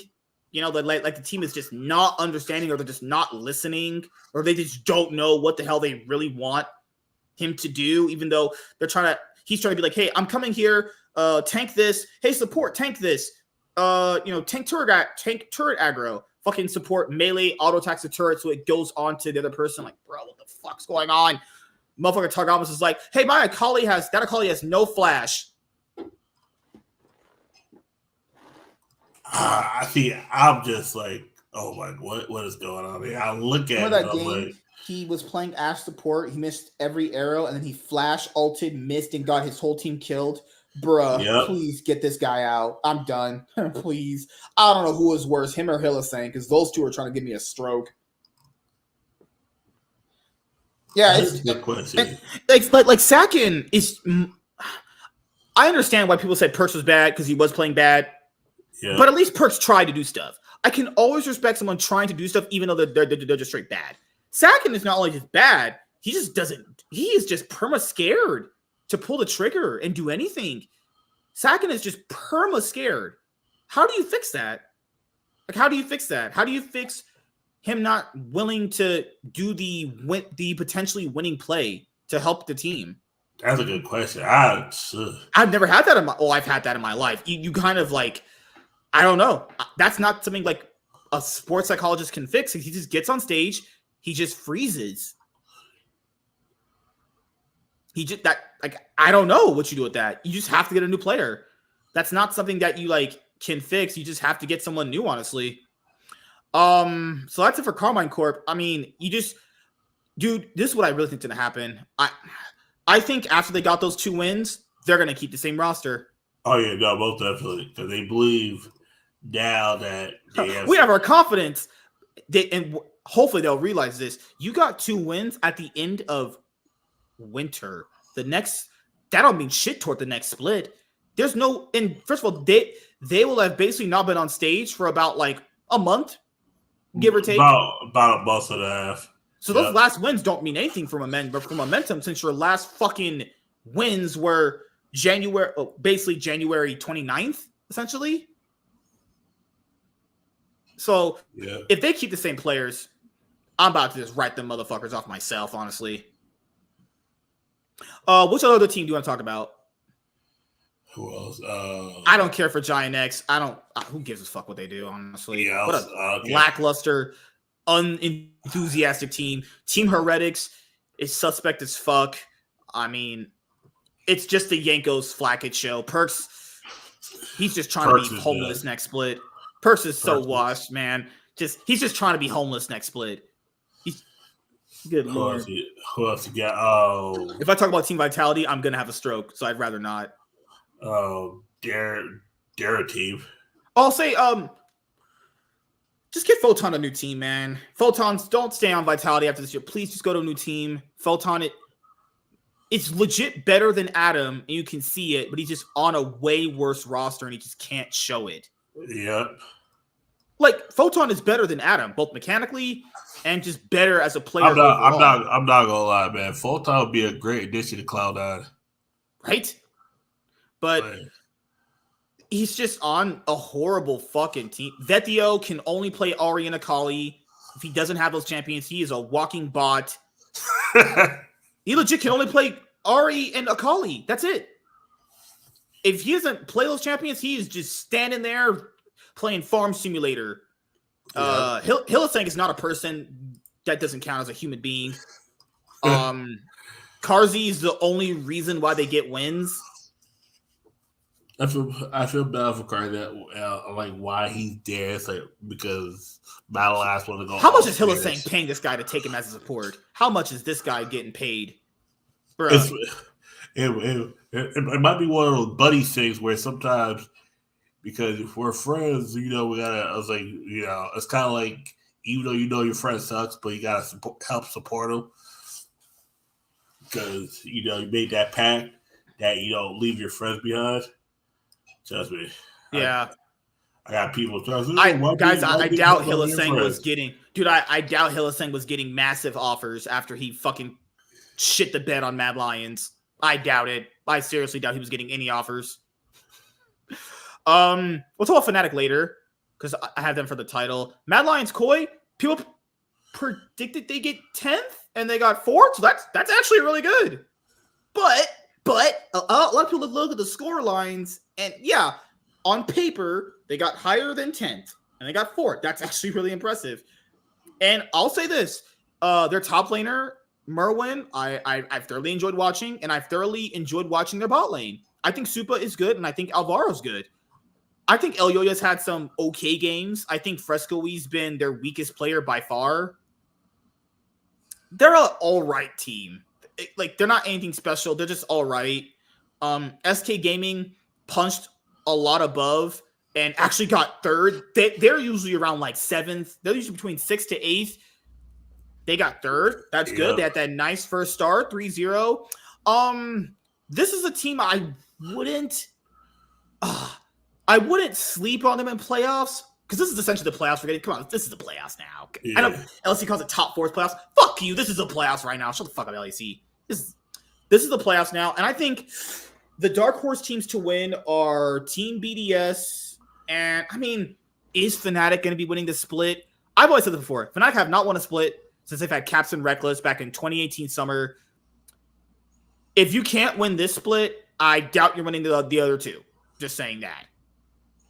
This is the easiest split to win. SK with Niski has looked way better.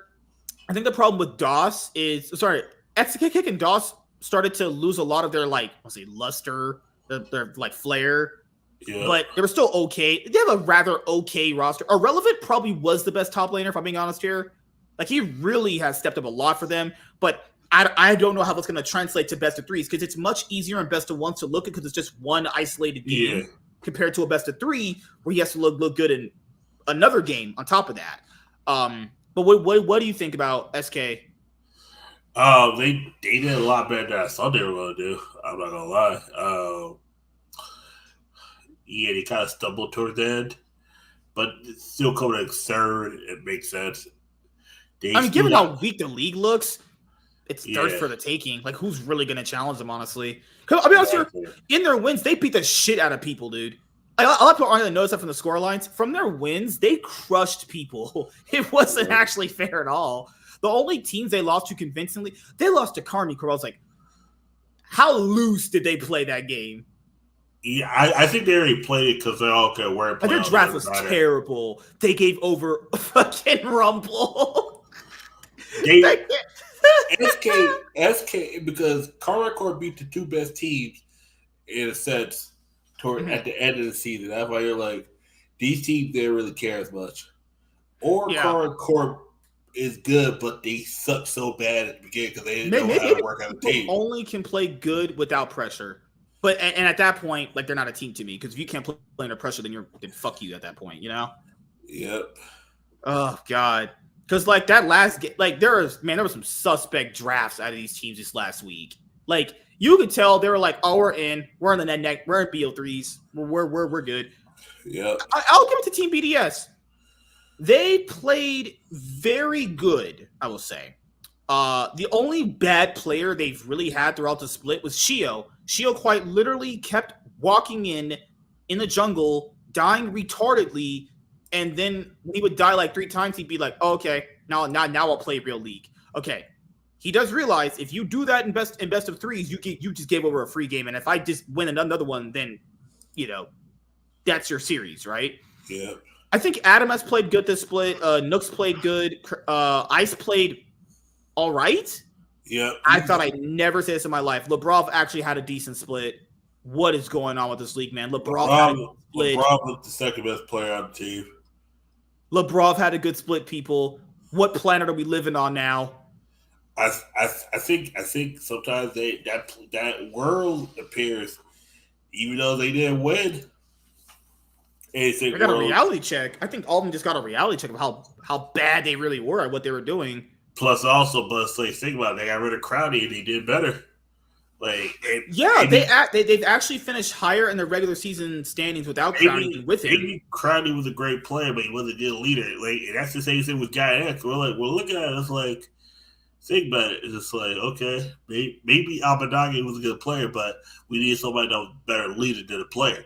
That's what happens sometimes. They've actually finished 8th without him. They actually finished like 2nd with Abadage, but I see your point. Yeah.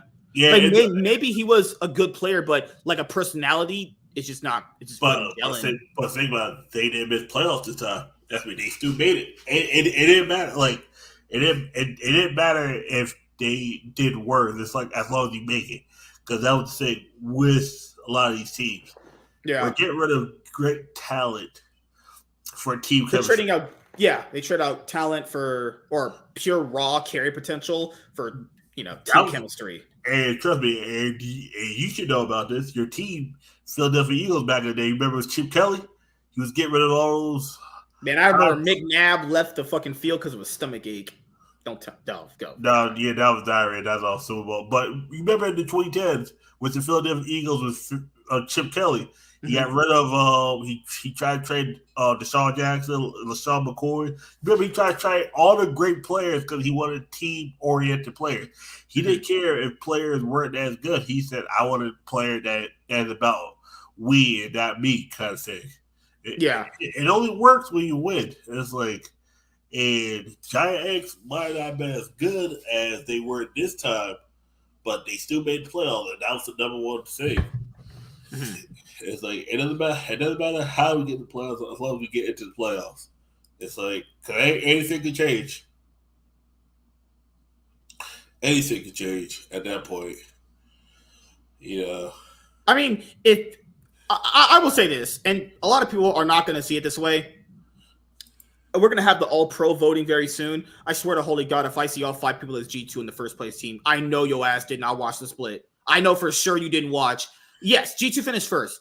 But if you're looking at the actual games outside of the score lines, those early games were atrocious. Yeah. They played really bad, okay? Like, it goes to show you how bad the league really is when they themselves practically tanked a lot of their games and still won. And a lot of the players, like Han Sama didn't really have the best of the split. Mickey X didn't really look that good. Caps only really came alive at the last week when he played LeBlanc and Akali and the other game they had. Because he essentially saved their game against Giant X. I'll be honest with you, he saved their game against Giant X. Remember when Han Sama did that Callista shit and he flashed over the wall and died and he almost gave the game over? Broken Blades had a really bad split, if I'm being honest here. Yike and Caps were their best players, though. I'll give it to Yike. He actually stepped up massively. After that first week, he looked pretty rough. He got it together, honestly. Like, is that a testament of how bad the league is, or G2 just doesn't give a fuck about the regular season?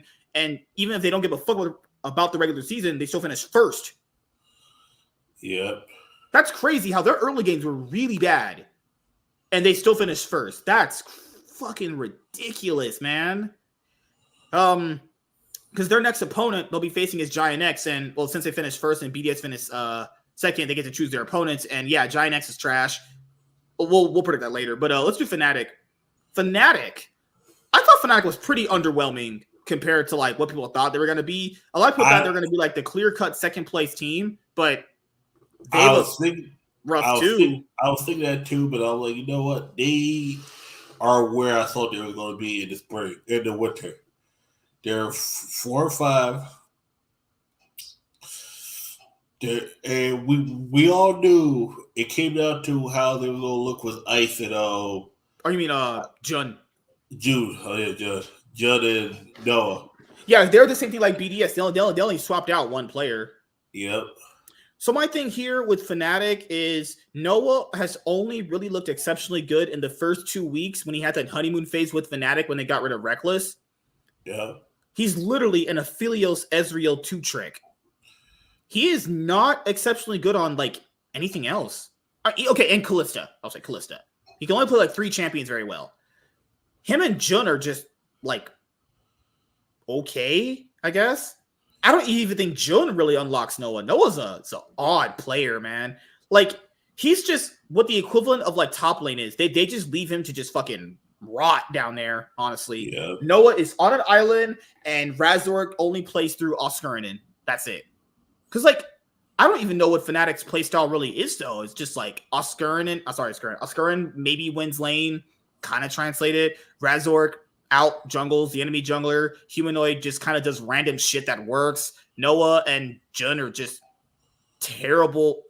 They're a terrible bot lane based off, I think, synergy, honestly. They're not awful in terms of like actual laning 2v2, but you could tell Jun is just not the support for him. I don't know who really works with Noah. Trimby couldn't work with him, even though people thought people had an issue with Trimby, but Trimby doesn't. You know what? I think Trimby might have worked with him, but not the way Noah wanted him or the team wanted him. These supports we've had with Noah have not worked with him. Now, could that be them or him thing? I don't know. But Fnatic have looked rather underwhelming. Maybe in the playoffs they'll get together, you know. But I've always heard throughout many years, I've always heard Fnatic is very, very dicey in scrims. You know, to the point where, remember last year, Oscar punched a wall and he broke his finger while he was very angry how bad they were performing, honestly. So, I don't know. Because, like, they had that really dicey game against Mad Lions. The G2 game was rather back and forth, I'll say. And who did they end up beating in the last week? Who did they win against? Who did Fnatic win against in the last week? Fuck. They lost too. They lost to Fnatic. They lost to Mad Lions and G2, but they beat someone in the final week. Who they beat? Was it Giant X? Oh fuck, that's a free win for everyone. The final day they beat Team Heretics. Yeah, they actually handily beat the shit out of them. I'll give them that. So it looks like this is not an awful team. It's just like I think these players are just getting by because they're just kind of better than the rest of the other teams, honestly. Yeah. The fact that they're below Mad Lions is criminal. The fact that they're below SK Gaming is pretty criminal. But if you're looking at the actual gameplay, it's not surprising, honestly. It's not surprising they're 5th place. They've looked like a rather 5th place-ish team because a lot of people praise them when they're doing good, but rather when they're losing, they're like, just no, that's not them at their best. Well, of course not at their best. You know, the best way to analyze a team is at their worst, and their best is kind of like meet in the middle somewhere, you know? But what do you want to say about Fnatic, actually? Or is there anything else you want to bring up about them? Fnatic, in a sense, they got to figure out this bot lane thing. They got to figure out what they're doing. I thought it was the only person I noticed. It's not good. It's not good, people. It's bad. Actually, they're only getting by off mechanics alone because there have been some bot lanes they have gotten handily destroyed in, not based off like dives, but it's just not. There's no synergy there. Motherfuckers are literally doing 2 things differently at the same time. Jun is like positioning for a fight. Noah's out here fucking like still CSing a wave of like one minion not helping. It's just not good, man. So, all right, want to start predicting the playoffs? Actually, Yep. Let's go to the playoffs. Well, the split is over. Let's start. Let's go to the first matches. The first match is the winter playoffs. The first match coming up. Oh my god. Round one. Coming up Saturday, the 3rd. Team BDS versus Team Heretics, and G2 versus Giant X.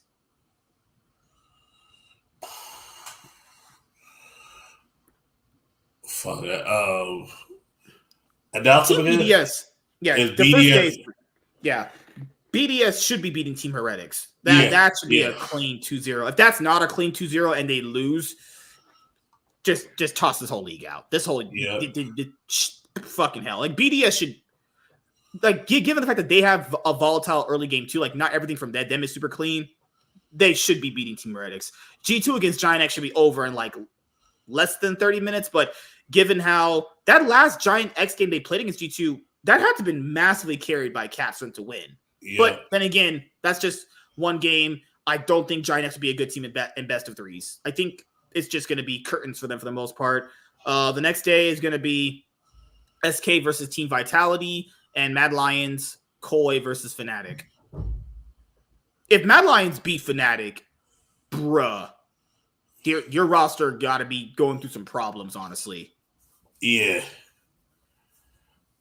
So who do you have? I have BDS, G2, SK, and the last one's just the diciest one about Mad Lions and Fnatic, honestly. I got to say with you, I might say Mad Lion. I think Mad Lions are the stronger team, honestly. Yeah, I think they look more cohesive. If Frescoway doesn't feed, I think they'll probably play better, honestly. I think even if he does feed, Humidor is just not good. He just does too much random shit. He'll go into fog of war by himself and die. And it's just like, what are you doing, you fucking crackhead? Exactly. It's like, this is random crackhead shit repeatedly. Yeah, if we're going just off right now, I'll just go with Mad Lions because I'm just not a firm believer in this Fnatic roster, man. I just don't believe it's good, honestly. Yeah. I thought they'd be second based off only changing out one player, and they looked decent at Worlds, I guess, compared to where I thought they were. And by decent, I mean, we're talking like my expectations were at the floor. It's they barely rised. But looking at them right now, I'll say Mad Lions beat them. I think it'll be 2-1. It won't be 2-0, I think. Yeah, I don't know.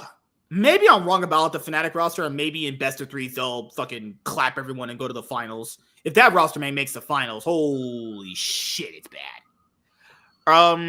Friday for the LCS. You want to talk about the LCS? Yep. We talked about 100 Thieves already. Cloud9 had that really, really troll draft against Shopify Rebellion. Yeah.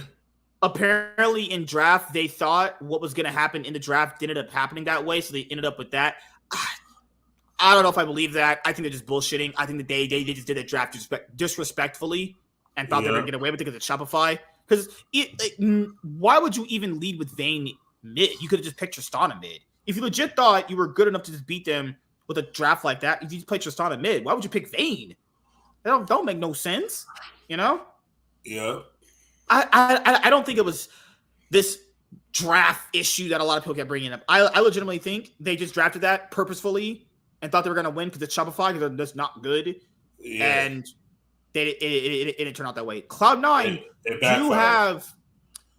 do have the hardest strength of schedule this week. They have to because it's a super week this week coming up before that 2 week break. That 2 week break you said. They have to face. No, the 2 week break is after next week. Sorry. They face IMT, arguably not part at all. Then they face FlyQuest and Team Liquid. So they have the hardest strength of schedule so far. It's 2 wins. Team Liquid's 50-50. FlyQuest should be their only real competition. And that Team Liquid, no, wait, who the NRG game. So, okay, so we talk about Cloud9. I think they they are, I would say, a front runner to win the split. And I do think that it's either going to be NRG or FlyQuest that are going to challenge them. But I don't know yet. I'm not down on Cloud9 or anything. It's just I'm not that high on Vulcan still yet. He's still making a lot of mistakes that I saw when he was playing on FlyQuest, but hopefully those issues get fixed. How do you been feeling about NRG actually? I'm not sold on them yet. I think they're the second best team probably. They beat FlyQuest pretty convincingly, I say. Huhi actually played very well. Huhi and FBI played very well. I think third best. Who do you have over them? FlyQuest. I still believe FlyQuest is a better team overall. I think the reason why they lost is because Busio is just not a good support. It's not good at all. I think Huhi's better support than Busio, but I think everything else is almost equal, and that leaning towards more FlyQuest, in my opinion. Also, if people watch that game back, a big reason why it was really close because of Ivern. Remember, Huhi was gonna die in a lot of situations.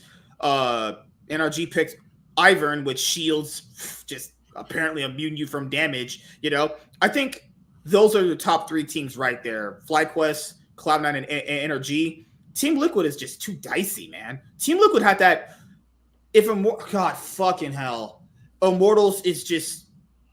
They almost lost to Immortals. People keep that in mind. Yeah. Team Liquid almost to Immortals, and Castle was 1v1ing Impact consistently. You know. Yeah. I'll give them this way. The fact that 100 Thieves is 2-2 at the moment, you know, I gotta give it to them. That might be the fourth best team. They're going to be competing with Team Liquid for that fourth place spot, honestly. Yeah, and they already beat Team Liquid. They already beat Team Liquid, so that's actually a good thing for them, too. If you're a 100 Thieves fan, the next game they have is FlyQuest. That's going to be a big one for them. Yep. Immortals. And they face Shopify Rebellion. So if they can go 2-1 in week 3 coming up, I think that'll solidify them as the fourth best team, honestly. I believe they could go 3-0. The whole thing with FlyQuest. You think they're going to beat FlyQuest? I think they can. Because you think FlyQuest is the second best team. I think, but the issue with FlyQuest is the same thing you said with Busio. If they can attack that bot lane, because I'm not. Both bot lanes are bad, but if the jungler, all River has to do, I'm not saying he should do this, but if they can call River down there to blow that bot lane up, you know that bot lane on FlyQuest can't do shit. We saw that this week against Epi and Huhi. They looked like a deer in headlights. They didn't know what the hell they could do against pressure. Remember, they were like diving them in the game, and they were like, fuck, what do we do? It's like, bro, Busio is just so bad, honestly. I'm so out on that guy. I thought initially it was just like he just didn't have synergy with Doublelift. He doesn't have synergy with no one, apparently. He's just not good, honestly. That's what I'm saying. Like, to me, it's literally just – that's why I look at it and I'm like, okay. Because I'll be honest here, for the LCS guys, we're not – I could give two shits about Dig, Immortals, and Shop Rebel. I'll be honest here. I don't give a fuck if Dig is losing. Just another year for me. Immortals losing. Just another year for me. Shopify is basically TSM plus worse players. Sounds good to me. Yep. The LCS really is just 1, 2, 3, the 6-team league. Dignitas is the other 3 teams are just so bad. Like Shopify legit got a free win because it wasn't even the fact that Cloud9 trolled the draft. The problem here is that Cloud9 were actually somewhat winning that game and only lost because they dove and just gave the game over. Yeah. And it still didn't look like that team was doing anything exceptional. That's what I'm saying. So yeah, for 100 Thieves this week, if you can go 3-0, sky's the limit, I say. At least 2-1. If they beat FlyQuest, they're going 3-0 in my opinion. The reason why I look at it from that sense, because I look at it, I'm like, okay, both bot lanes are bad. That's their biggest game. That's probably the match of the week we'll have too. But I've seen Busio up. I've seen Busio before he came up, to the LCS. I'm like, okay. And it always came down to who his ADC was. He got to raw in this thing playing with Doublelift last year. That was he got fucked. But we've seen him play these past couple of weeks, and it's just been like I don't know, honestly. Like if he can't synergize with this guy who's supposed to be like one of the best Academy AD carries, then I don't know who can ever do well with. Or maybe it's just a team chemistry thing too, because when you have people like Inspired and Jensen and Bwipo on the team, like he had last year, these veterans are going to be really hard to convince to change up their play style or have synergy with them. He looks like he has no synergy at all with these guys. So I guess for the LCS, our match of the week is going to be FlyQuest versus 100 Thieves. If 100 Thieves can actually beat them, hey, it's easy. It's a whole easy weekend. If they actually beat them, they could honestly even tie for third, actually. Because after this week, since the standings are all close, if you have a win streak, you'll have like actual solidified standings, honestly. You know? Yep. So is there any other region to talk about tonight? Because I haven't got a chance to catch up on all the LPL games. Did you see the T1 games last night for DRX? Yeah. I did too. So here's how it happened. DRX actually outlaned Gumayusi and Teddy. Didn't matter. And Teddy, it didn't matter at all. Teddy what the fuck? Teddy was outlaning Gumayusi. He drank the coffee, woke up in him in the second game, obviously, because the second game was a complete stomp. Like, once these guys drink coffee, they just wake up. They're like, oh, okay, it's DRX. It's over. Yeah, it's DRX. Listen, it's Teddy or bust. But the rest of the lane was getting stomped. Fucking they used to just, act like a god out here. Fucking owner doing his shit. It was like 6 to 6 kills early on, but I'll be honest here, even though it looked like the team was getting kills and they had some decent proactive plays, never felt like they knew how to translate anything. That's the problem with DRX and Nongshim and Breon. Breon's just DRX and Nongshim, they know how to do something. They're just really bad at translating it. And FearX. Yeah. I don't know how FearX are fucking 6th place right now. Kwangdong Freaks is... I don't know what's going on, man. I mean, I guess it's a lot better for this to happen for the league, in my opinion, because if another random bottom team can challenge the top teams, it makes it a lot more competitive to a certain extent, I think it's going to be basically Genji, T1, everyone else. Yep. And then you'll have this tier of like Homolive, KT, and Kwangdong and D plus Kia. Even D plus Kia has been on a 2-game losing streak. One of that was a very close one to Genji. I will say that. But that Kwangdong Freaks one, come on. They're better than them. They could be beating But Kwangdong's one of those teams that plays up into competition that's not. Are you saying they're NRG? Are you saying they're NRG? Somewhat to a certain degree. I would say do you think KT's frauds? I think this is not their split. They're gonna need time to figure out what the fuck they're doing. Cause that team looks like it should work on paper, and then it's like what and then you realize just how weak these players are. Like it's like with Homolife. There were people saying Homolife was gonna beat T1. Super team. People talking about the super team, man. And then T1 was smoking on the Homolife pack. They were just smoking on them. Holy shit. I can't believe people legit thought Zeka was going to do anything outside of that world championship, man. It's just fucking disgusting, dude. Like, he was only ever good at that world championship. Zeka has 3-0. Yeah. T1 walked in and just... arguably, they're still 3-1. But the problem is, like, if you're mid that one loss, they got smoked 2-0. They got exposed pretty hard. It wasn't like a 2-1. It was a 2-0, and that game 2 was... Oh yeah, okay. T1 away. Zeka was perma running it on Corki. Never give that man Corki ever. Game 1 was close. Game 2 was like, oh okay, T1's awake. All right, good. All right. That's what we're gonna call it. I'm gonna call it that for the whole year. When the team gets when the coffee kicks in, they're awake. It's over. Yep, they were smoking on a pack. Oh God, like Zeka, even at his best, was never even considered good. People had Showmaker over that guy, even when Showmaker was practically showing signs of being weaker. Like, it's always been pretty much at this point, like BDD, Showmaker, Faker, and like Chovy. Like, people forget, like, there was a BLG originally had Zeka and Kingen and got rid of them. And people were like, oh, but they won Worlds and you guys got rid of them. They got rid of them for a good reason. They were bad. And they were legit bad. Like, Zeka is not good. He only ever played good at Worlds. That's it. And yeah, I agree with you. He was my MVP for the whole tournament too. I think he should have got MVP in the finals. But outside of just that tournament itself, he's not good. He's legitimately not. I don't know why they kept him this year. I don't know why they took him. He was bad with Kingen last year. I have legit no reason why if they ever want to win a title, that's the guy you're keeping. They're like, you know what? We'll spend top dollar on the Gen G roster that won and pair Peanut with Zeka. Bruh, please. I gotta do my boys like that. Putting them with fucking Zeka. Because we know Showmaker's not leaving DK. He's made that very abundantly clear. Yeah. You go to BDD and BDD, what money do you need? But you got to realize BD's under contract under contract with KT till the end of this year, so he legitimately, like, even if they were offered money, like, I kind of can't leave. So who else do you have in the mid lane for the LCK? Showmaker's never leaving DK. He's made that very abundantly clear, like I mentioned earlier. Faker's never leaving T1. Genji likes, and Chovy likes being on Genji. Like, he legitimately just likes being there. And you're just left with all these trash mid laners like Karis, C-Tap, Call Me Maybe. Maybe they didn't get Poopy from T1 Academy. Yep. So, I mean, to be fair, I guess looking at the field of mid laners, I guess they could have got Closer from Fear X. But Fear X knows if they get rid of Closer, their whole org is going to fall apart. If they tried hard enough, they could have got Jojo Pion.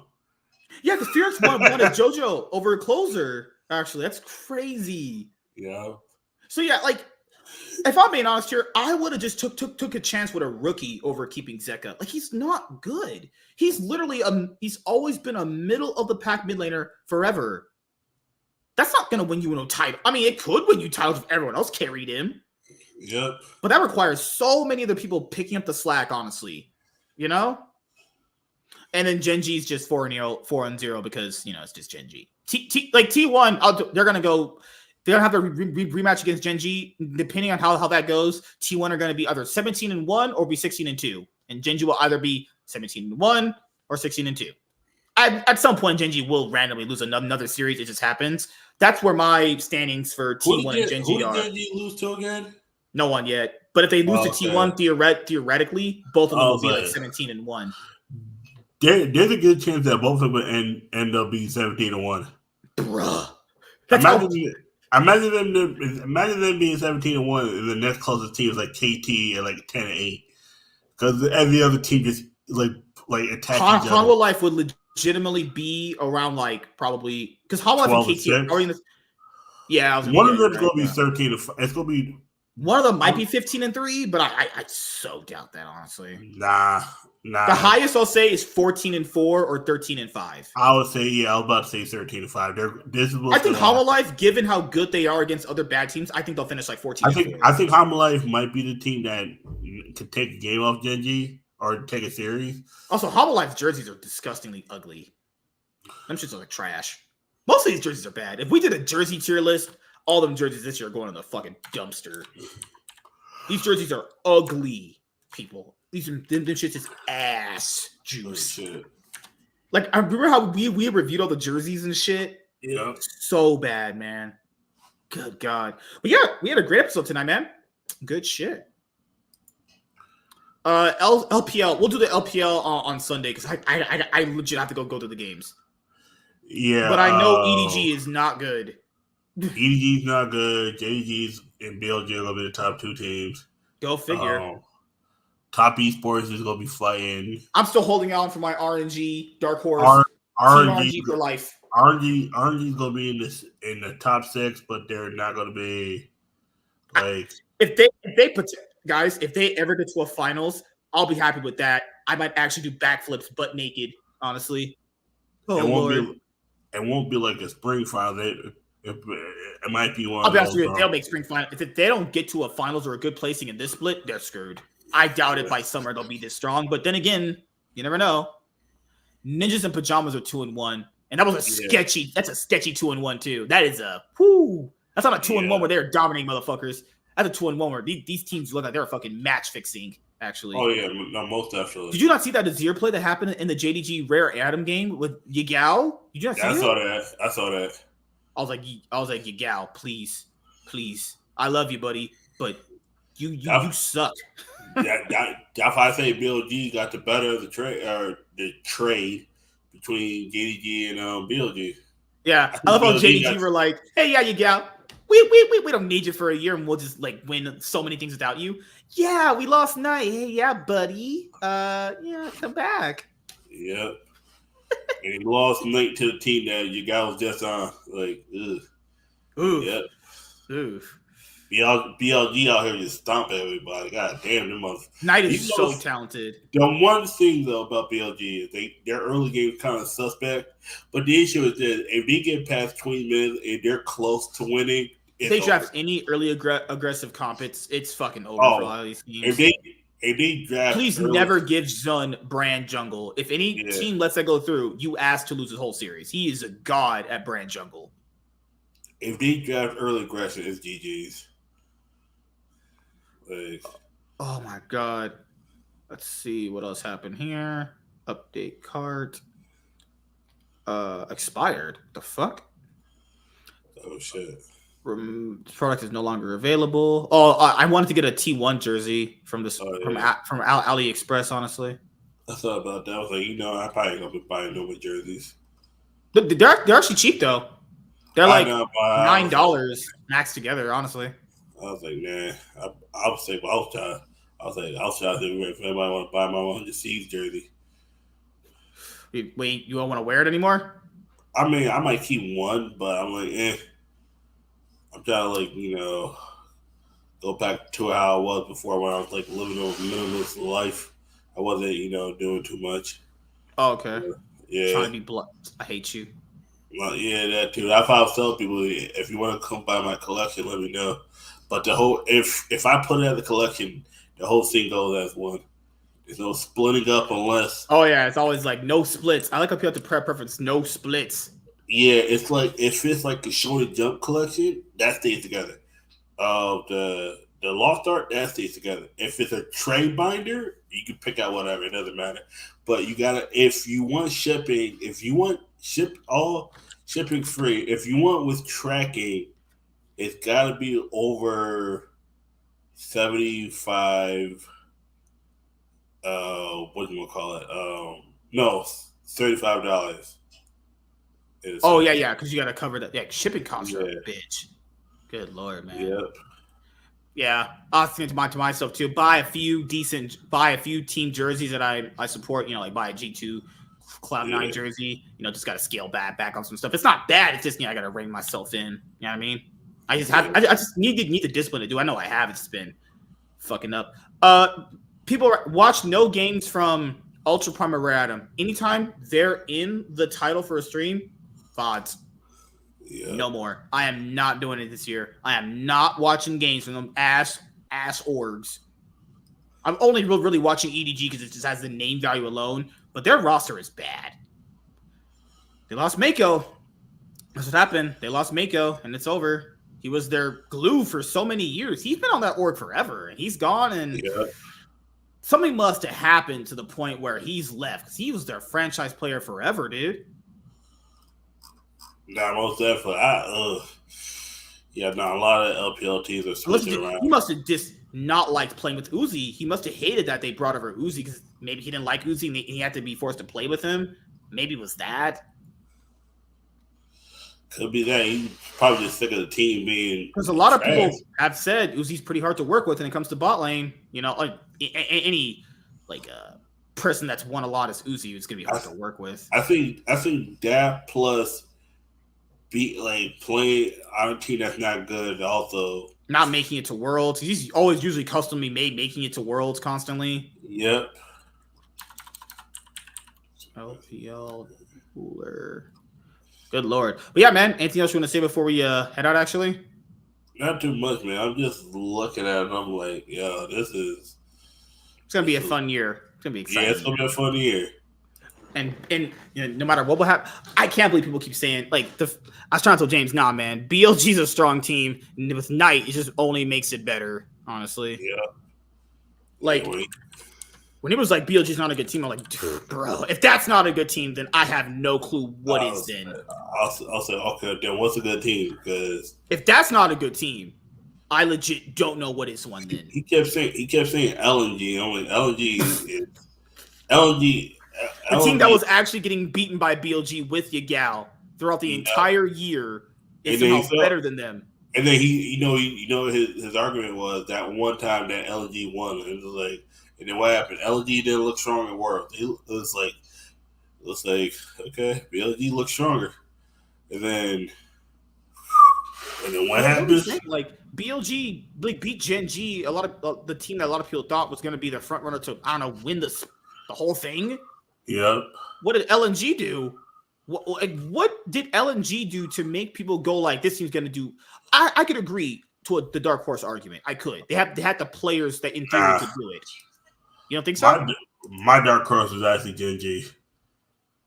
Well, but no, you had Gen G as the top 2 team. How could it be a dark horse? A dark horse is someone like that that's like 4th, 3rd. No, maybe 5th? I mean, I didn't really have Gen G up there as like I said they should be, but like for me, the more you brought up how many times Cody choked, I was like, and then you kept bringing about T1. I was like, right, Gen G's number 1. No, Gen G was number 3. I said it's gonna be more likely Chinese. Yeah, I had T1 at 2nd because I'm just never gonna give up on Faker. I had T1. I had T1 above Gen G. I said Gen G should probably have a better. Oh, that was the list I had. I had Gen G, JDG, and T1. Those were going to be the I had JDG, BLG, T1, Gen G. The fact that there were so many people that gave up on T1, I was like, you guys are crackheads. I said the way T1 would have to win, they would have to go around Gen G. I said about Gen G is their kryptonite is either Gen G understands how to play them well, or like I've always said sometimes a team knows how to figure out how you play better than you know how to play. It's the whole thing in Pokemon where sometimes a deck can be weak to a deck, but if that player knows how to play your deck better than you know how to play your deck, it's the whole thing. And if you understand how someone drafts and plays and all that, you can beat them. And I was like, okay. To me, it's like as soon as Gen G went down, I was like, all right. T1 because the team that beat T1, if that team is out and they don't have to face them anymore, I guess they could win. And then T1 gets to me the easiest Chinese team. People said Weibo, I said LG. I was never on the LG train, and I've been said like you kept saying Weibo was.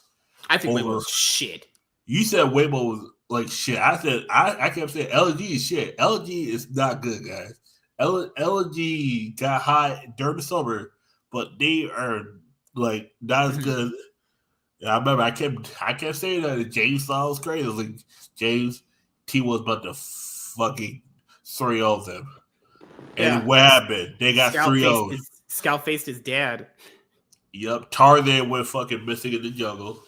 I'm still looking for the goddamn support. Who the support for LG? It don't matter. It don't matter what his name is. And then Wei is the guy that made World Finals off Weibo's fucking suspect fucking run in general. That was a suspect run in general. The BLG one's the only legit one they have, and even that is like that one was like okay, BLG costume, and they legit won by the skin of their teeth. Actually, the skin of their motherfucking teeth. I was like, all right, yep, BLG won. No, I mean Weibo won because BLG's through. All right, JDG T1 beating JDG was like okay, T1 got this.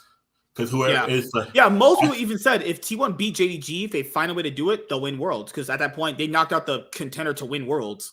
Because in my sense, because Weibo beat BLG first, that's when I was like, oh okay, Weibo's in the finals. All right, T1. If T1, I said like this, whoever wins out of T1 JDG is winning Worlds. Like Weibo. I even said.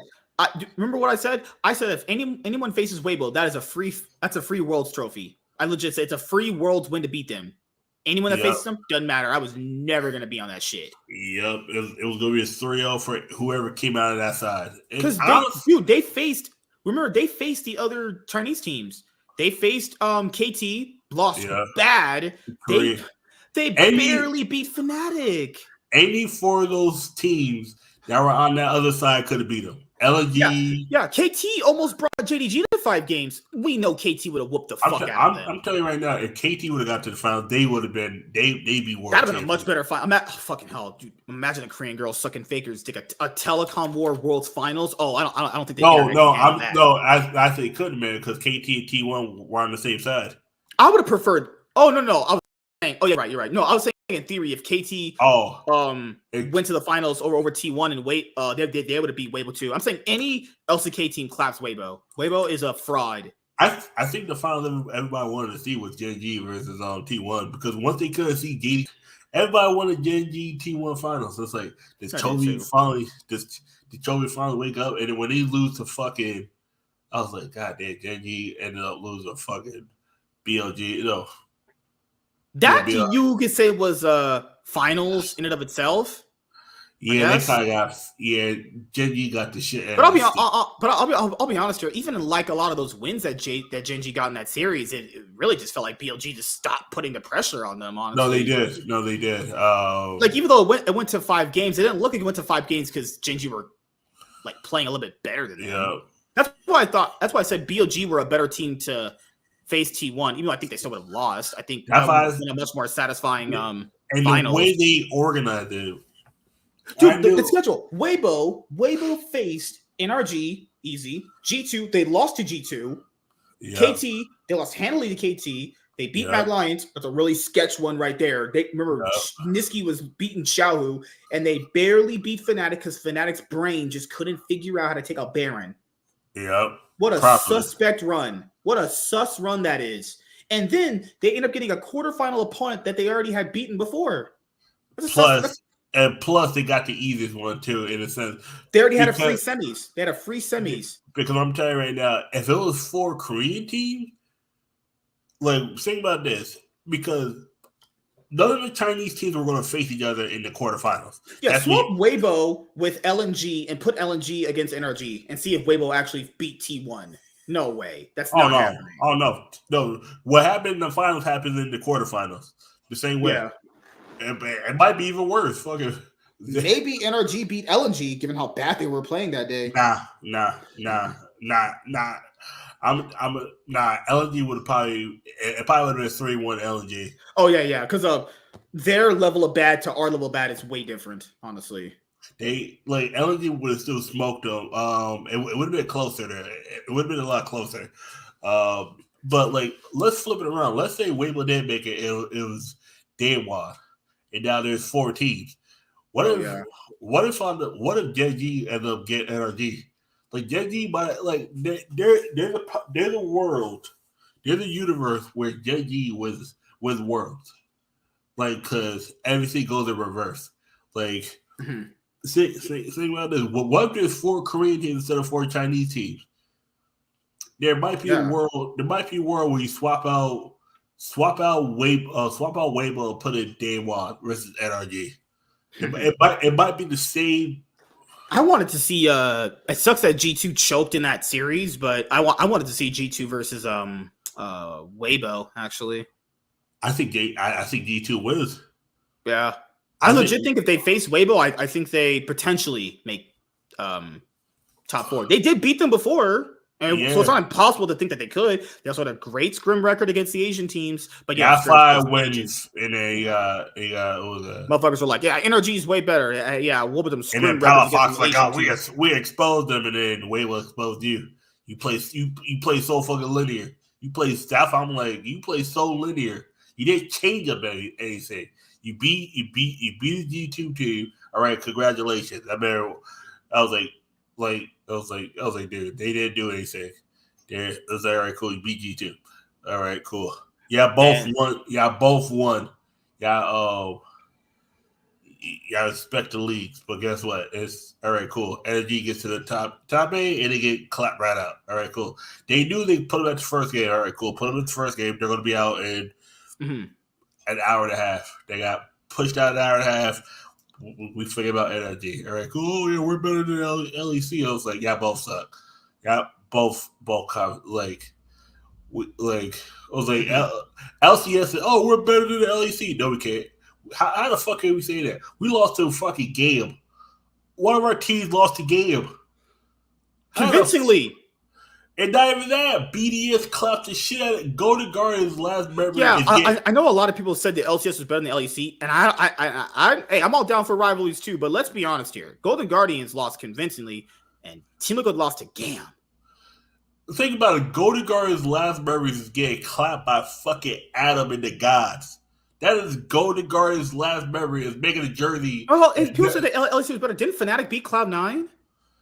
Yep. Fnatic beat Cloud9. Let's not forget that. Didn't LEC beat NA in 2 best of series? Yep. 2 of them. And the only one that matters is that the first place teams. So that's the only thing that mattered was the first place teams, but we don't count when the second and third place teams beat each other. No, not even the first. Cringe community, man. No, not even the first is who got to the top 8. That's the only thing that matters. Yeah, no. What I'm saying is people legitimately went it's just long as the first teams win. Honestly, there's a world where both of them couldn't have made it, would have made it, but the way they were drafted, teams were just so shit. It was like, G2's first round picking Bel'Veth and Kaisa against fucking that Senna too, and Tom but Kench. and then the guy was, I was like, dude, it felt rigged. It was like, let's put Korean teams against 8 Korean teams together. Like, really? That's me. I gotta watch fucking KT versus Dan Wong for the 6th time. What the? Yeah. Remember it was BDS versus Mad Lions. I was sick of seeing the same shit. I'm like, wait. From these people. I'm like, wait. We have all these potential picks, and you got Energy versus Cloud9. You got this versus. I was like, wait. How the fuck? Wait. How is it? We got KT damn well. I was like, you gotta be kidding me. You tell me there's 4 Chinese teams and 2 of them go against each other. You tell you gotta BLG versus Wave. I'm like, get the fuck out of here. Get the fuck out of here. No, my problem, and you guys heard me talk about it, was I hate seeing matches we've seen all year at the world stage. World is supposed to be... And then they kept happening. Different teams. Because it's supposed to be like fan service. It's supposed to be like, hey, I get my favorite team facing off against the random people that they don't face against throughout the year. Why the fuck would I want to watch BDS versus Mad Lions at Worlds? I've seen that shit all year. Or Fnatic versus BDS. It's like, nobody wants to see that again. They're not trying to see that shit. I don't want to see Golden Guardians face Cloud9 at World. But yeah, we need to show the world stage what good NA League of Legends looks like. Get the fuck out of here. And then let's show Team Liquid. Let's put Team Liquid versus fucking NRG. Yeah, because we haven't seen that all year. Team Liquid versus Team One. It's like, oh my god, APA is better than Faker. And then fucked around and found out. Yeah, Team Liquid thought they was going to win. Then they realized it was a fucking dream. Next thing you know, they were out 0-3 losing the game. They went from almost like how Don Toronto said, you saw you had me? No. What's up, Kaiser? How you doing, man? There's no having me. There's oh man, I almost beat you. No, there's winning is winning. You almost had him. Don't mean you had him. Oh, people say, oh, T-Liquor almost had T1. They actually really didn't. It was remember, T1 always out macroed them. Yeah. The team fights were very close, but in terms of just the pure macros, why they did better. This is how you know a game. This is how you know you never had a team. If they can beat you in one team fight and push one lane in and end, you never had a chance. Trust me, I've seen this in Yu-Gi-Oh! I've seen motherfuckers get head trapped. They go one card, you run out of resources. Next you know, you get OTK'd. I've seen this happen before. Like, keep talking. I just gotta go back real quick. It'd be like, we counted everything that T1 did. And then you lost one team fight. And next you know, your next is getting pushed in. Now you're 0-1. Now I'm going to sleep. It's like, people, you have to realize that T1 was never going to win. Like, I mean, not T1. T-Liquid was never going to win. Yeah, it's crazy, man. Yep. I don't care why he's so serious. What up, Kaiser? What up, everybody in the chat, man? If you got any questions, let us know. Let's answer those questions. You know, that's, of course, ask those questions that we can answer them. That's the real thing right here. It's like, because we're here for you guys, you know? All the good shit. All the good shit. No, these niggas. Let's see. What's in the chat? What's in the chat? Will you miss TSM? MSK, will you miss TSM? My answer is no. I guess to a certain extent, because I was legit around them for pretty much most of the time that they've been around, outside of like the very beginning. I was only basically 2 years away from them. I've been, because I know what value they brought to the league itself, even though it was generally considered a toxic brand. It brought a lot of viewership. There was a lot of people that were TSM fans. It's just, I just knew at some point something like this was going to happen because Reginald's just an idiot, honestly. Constant TSM drama, constantly, you know? Ugh. But yeah, we're going to wrap it up here in a second. Thank you guys for coming out tonight. And I'll be able to put this episode out on the podcasting platforms when I finish uploading all the Iron Man podcast episodes out to you guys. But yeah, we haven't got a show to 2 hours in a minute, but there was just so much to talk about.